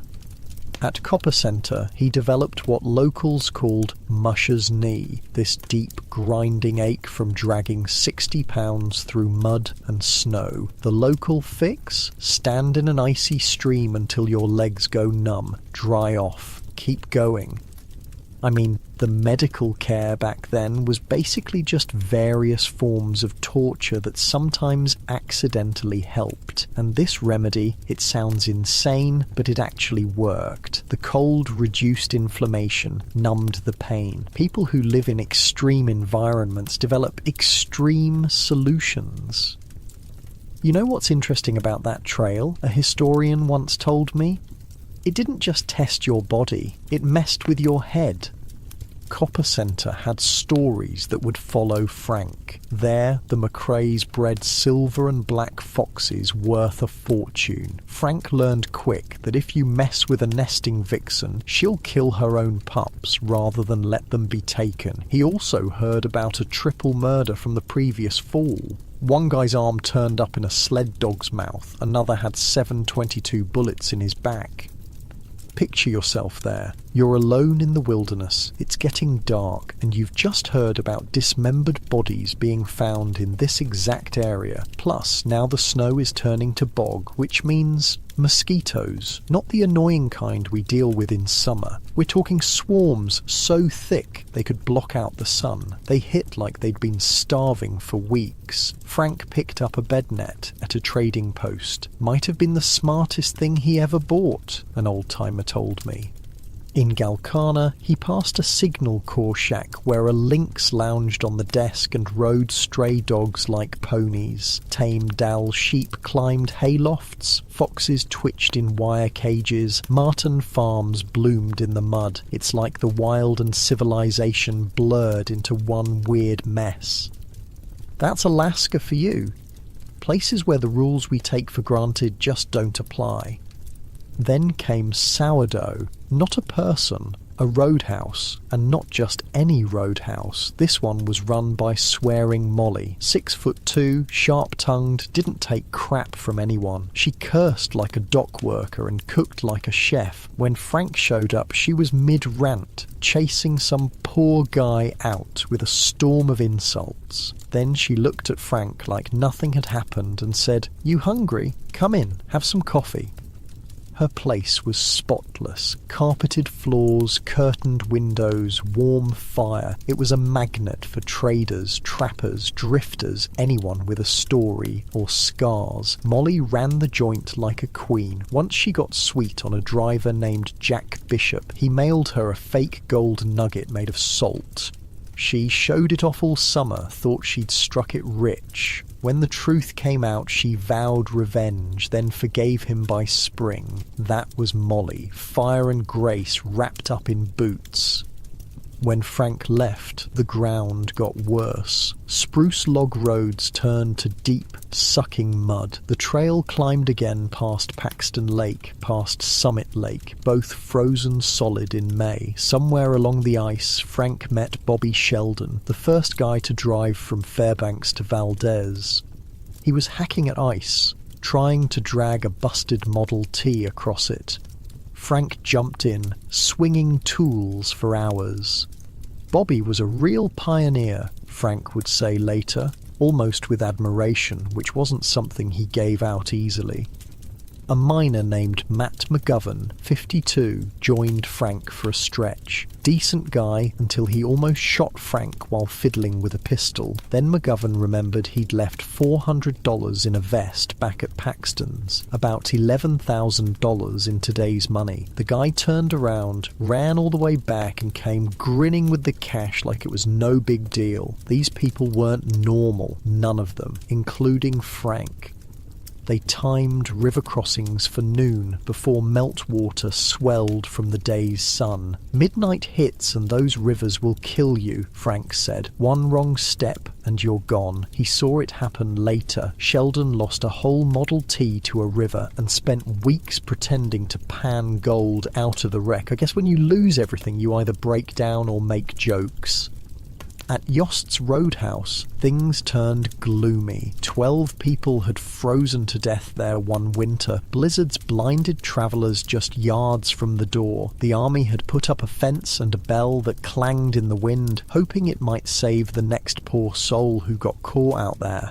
Frank also heard about stagecoach passengers dumped in a whiteout, crawling blind in the snow while a signal corps sergeant dragged them in one at a time. And past Yost's, the wild bit back. Grizzly tracks the size of snowshoes crossed the trail. Frank always kept his rifle loaded and close. Snowshoe hares bolted like sparks, tearing bark off willows like locusts. The rhythm out there was simple. Eat, freeze, survive, repeat. By the time Frank limped into Fairbanks, he was wrecked. Scarred from lice, feet shredded, eyes hollow. He'd walked nearly 400 miles through some of the nastiest terrain on the continent. Broke, beat up, tough as rawhide, but he'd made it. He was home, nobody there to greet him. No parade, no handshake, no welcome to Fairbanks banner, just a raw frontier town full of people either chasing fortune or running from something. Frank wasn't doing either. He was just looking for a place where he could be alone with the wild, a place that would test him every day, a place where survival wasn't taken for granted. He found it, and in doing so, he found himself. You lie in your bed. Unlike Frank, who slept on frozen ground or in lousy roadhouses, you pull your blanket tighter, grateful for walls that keep out the wind, for running water that isn't a freezing river you have to cross naked, for the simple luxury of being warm, of being safe. And as you drift, you wonder, what would make a man choose that life? What was Frank Glazer running from? Or maybe, what was he running toward?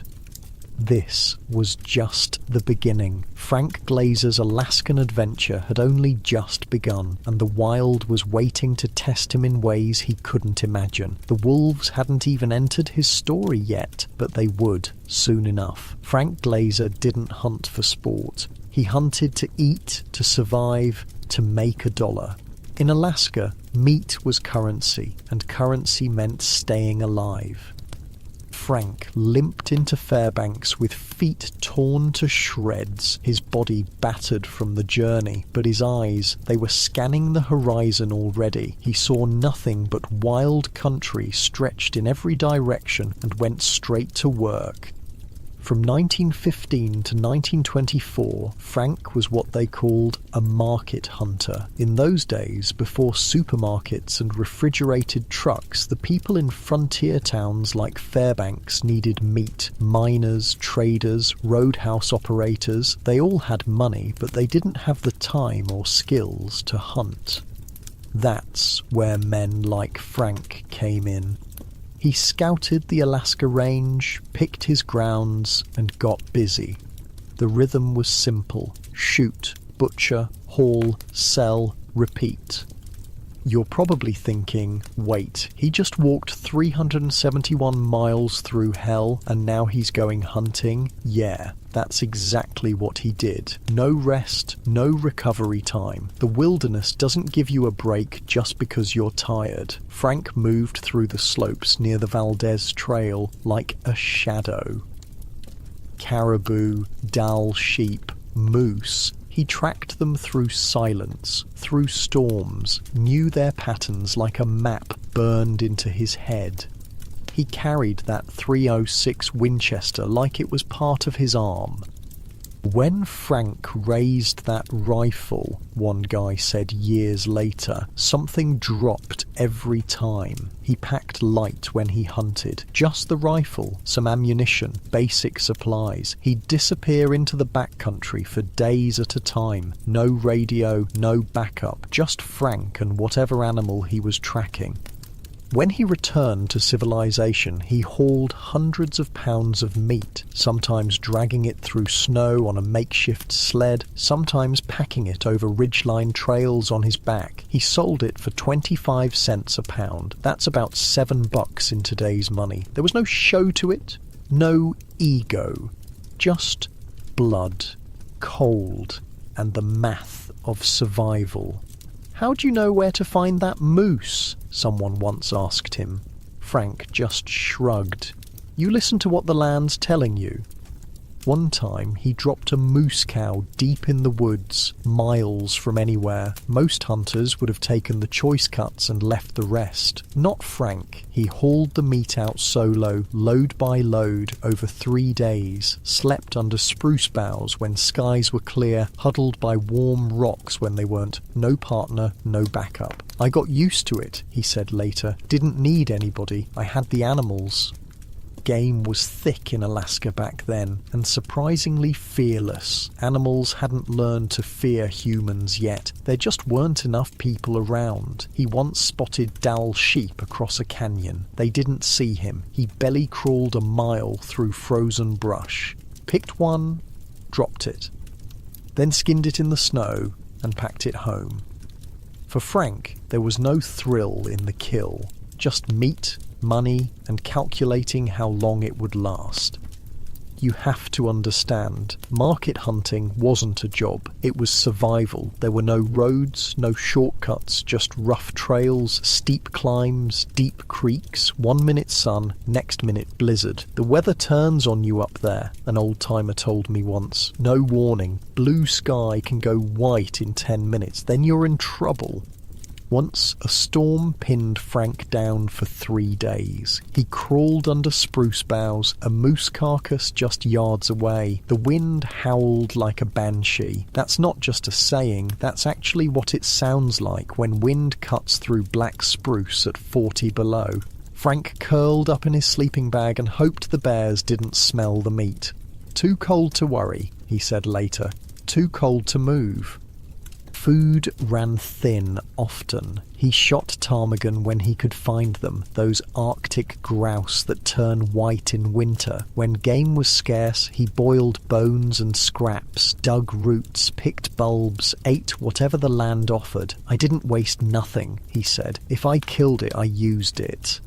Unlike trophy hunters, Frank didn't care about antlers unless they meant extra cash.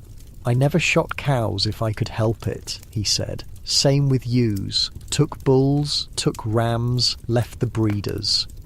He didn't do this out of some ethical stance or conservation mindset. It was pure logic. If you kill the breeding females, there won't be any game next year. And if there's no game, you starve. Frank hunted where the ground tried to kill you. Loose rock, ice-covered logs, steep slopes, places where a twisted ankle meant death. Rivers like the Delta and Little Tock weren't just cold, they were deadly. In spring they rose fast, fed by snowmelt. One crossing he lost half a moose when his pack slipped. Meat gone. Damn shame, he said. That was good meat. His rifle was part of him. Even in his 60s, he wore no glasses. He could spot fur on a ridge at distances that made other hunters squint. The gun was always loaded, always within reach, not just for hunting, for protection.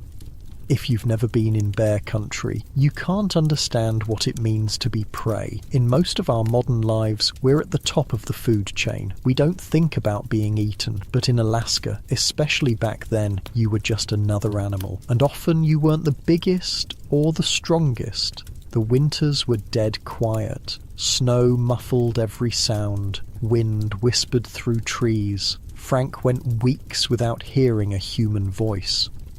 I never got lonesome, he told a writer named Jim Reardon years later. I had my rifle, I had work to do. He packed meat to roadhouses and camps, anywhere that paid. A quarter a pound mattered when you had nothing. I could pack 100 pounds easy, Frank said. Did it all the time. His journal entries from those years don't ramble, just facts, clipped and direct. Shot 2 moose, packed 1 down. Too much snow for dogs. Slept rough. Snowed all night. Another entry. Wind bad. Nearly lost sled. Killed 1 caribou. Feet froze. There was no room for mistakes. Twist a knee. You're stuck. No food. You starve. Break an ankle. You die. But Frank didn't slow down. He kept moving, tracking, hauling, hustling meat through deep snow and dead silence just to earn a buck. No rangers, no safety net, just you, your rifle, and whatever you could carry out. You're lying in your warm bed right now, maybe sipping something hot, comfortable, safe. Frank went years without any of that. Years where each day was a fight to survive, where comfort was a luxury he couldn't afford.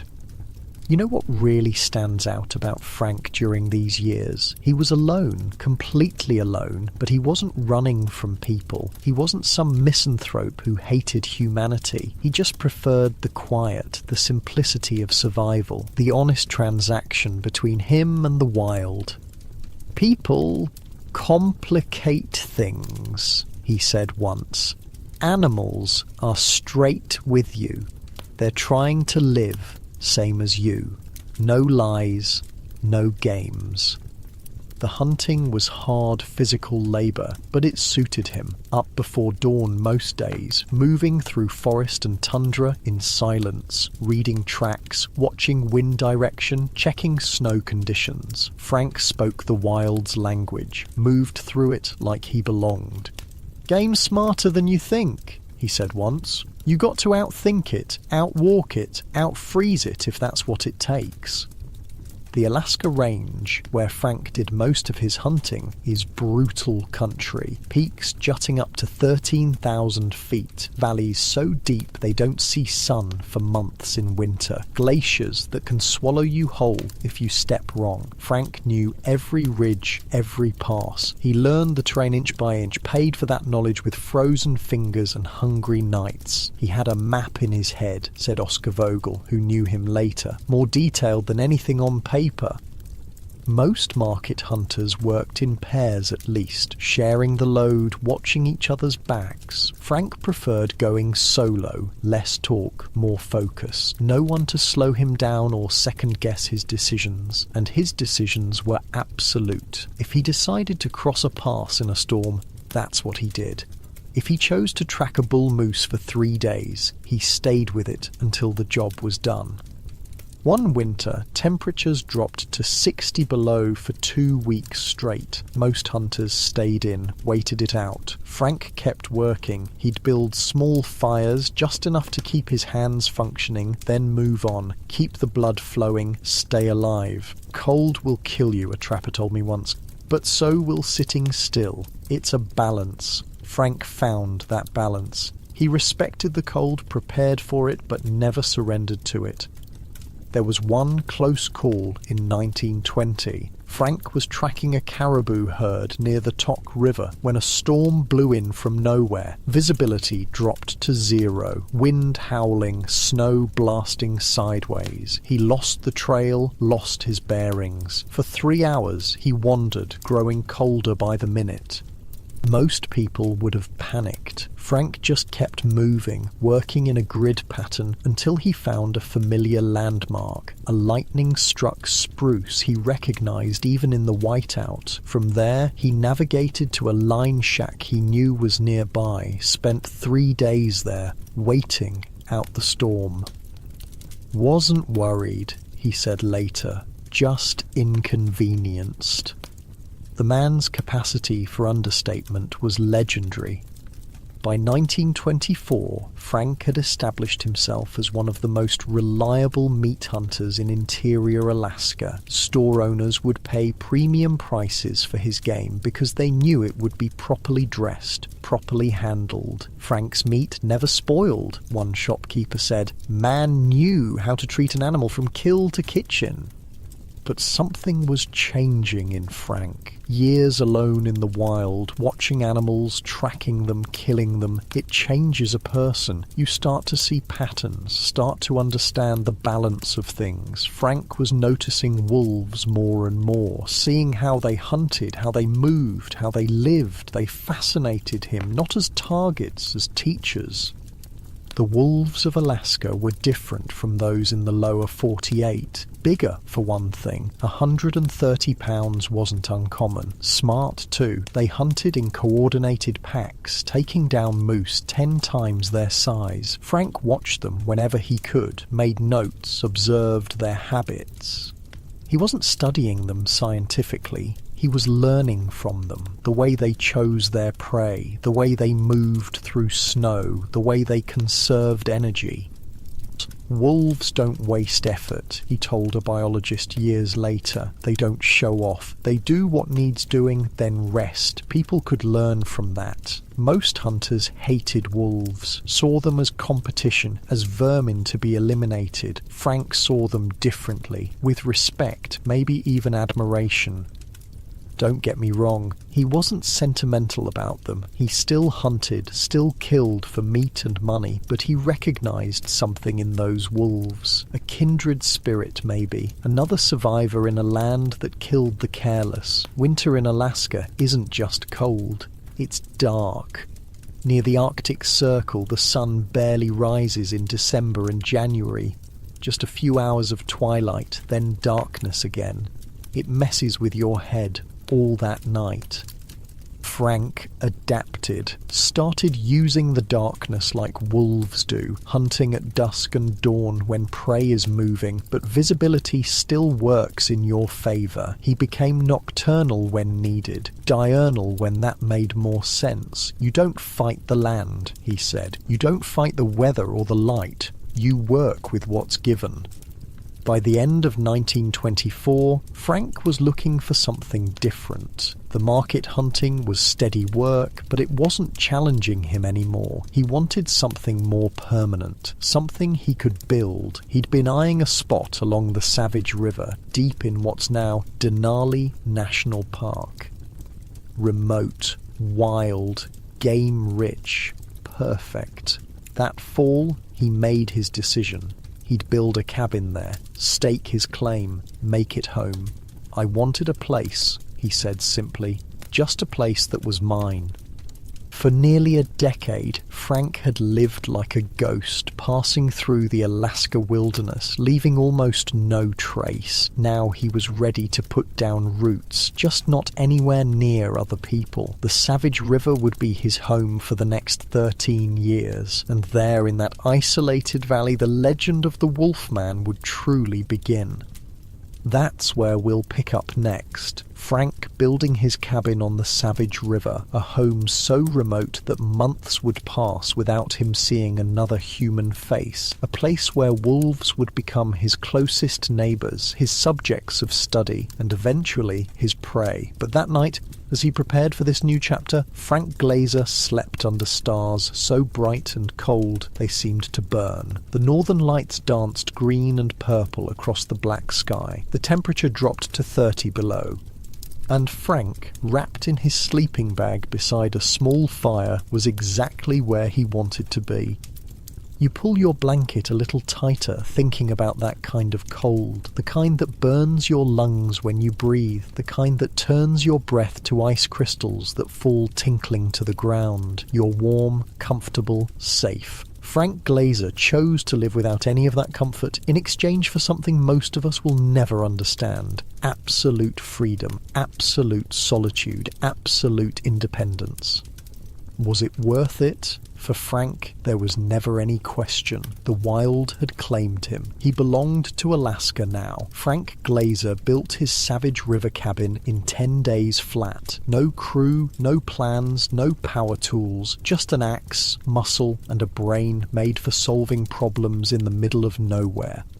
Picture yourself in his boots for a second. It's 1924. There's no Home Depot, no YouTube tutorials, no one to call if things go wrong. Just you, standing in a clearing, surrounded by spruce trees and silence, thinking, all right, I need a place that will keep me alive through winter. And winter in Alaska isn't your average winter. It's not grab another sweater cold. It's your spit freezes before it hits the ground cold. It's make one mistake and they'll find your body in spring cold. The cabin Frank built wasn't pretty. Sod roof, dirt floor, logs sealed with mud, ugly as sin but warm, and it was his. Every inch of it came from his own hands. The location was deliberate, deep in the Alaska range. No roads, no people, just how he liked it. By 1924, Frank was done with towns, done with anything resembling civilization. Savage River gave him space, game, and peace. He stayed 13 years. Most people can't stay in one apartment for 13 months without getting restless. I needed a place where I could hear myself think, he told a visitor years later. Fairbanks was getting too crowded. Fairbanks at the time had maybe 2,000 people. The winters there could freeze your lungs when you breathed too deeply, but Frank didn't care. He thrived in conditions that would kill most people in hours. No neighbours, no noise, just wind and wolves. Those wolves, their howls echoed through the valleys at night. When most people heard that sound, they reached for a rifle. When Frank heard it, he listened, really listened, started to learn the different tones, the various messages. Wolves talk to each other, he said once. Not like people talk, better, no lies in it. The cabin became his headquarters. From there, he trapped, hunted, and sometimes hiked blind through blizzards. No compass, just instinct. I always knew where I was, he said years later. Could read the country like a book. His journal from those years was all business. Snowed all night. Cut firewood. Wolf tracks near trapline.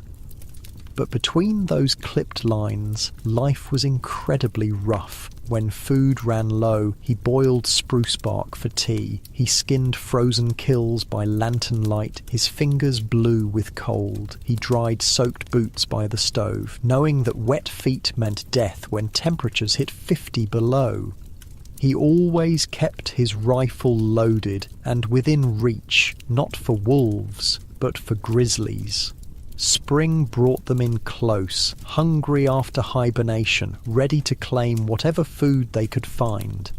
One journal entry read simply, "Had a hell of a time crossing river." That's all he wrote. But years later, he told the full story. Swept into an ice-choked current, rifle under one arm, pack-soaked, boots dragging like anchors. He clawed his way to shore, half frozen but alive. In his journal. Just those 8 words. The man didn't waste breath, even on paper. Here's where Frank's story takes a turn that makes him different from other mountain men, other trappers. He didn't just live near wolves, he raised them. Each spring he'd find dens, snatch a few pups and bring them home. He raised them alongside his sled dogs. The result? A team of half-wild, all-muscle hybrids he called wolf dogs. They'd fight like devils, he said, but run like hell when you hooked them up.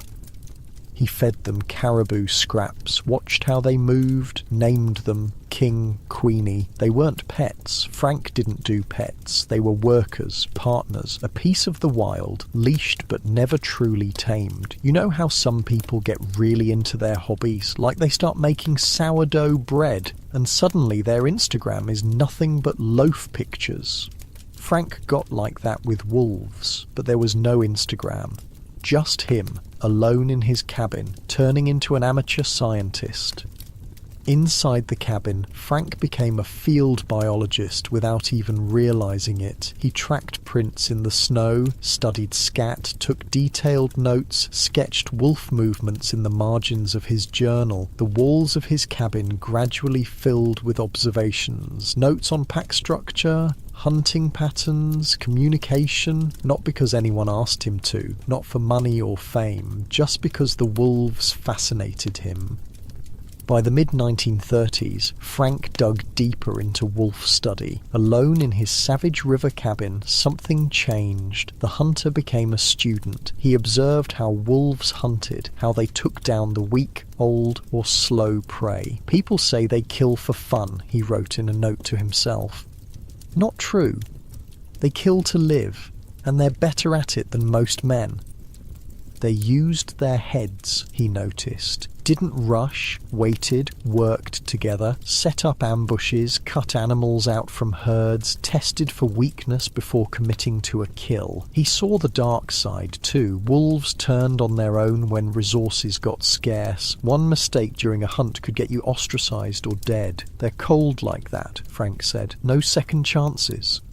He took notes on everything. Kills, tracks, scat, even how high they peed on trees. This stuff mattered to Frank. It wasn't just curiosity, it was survival knowledge. Understanding wolves meant understanding the wild. Even professional biologists eventually came to him with questions. A scientist named Adolph Murray used Frank's notes in his book, The Wolves of Mount McKinley. Government officials treated Frank like a field guide in boots.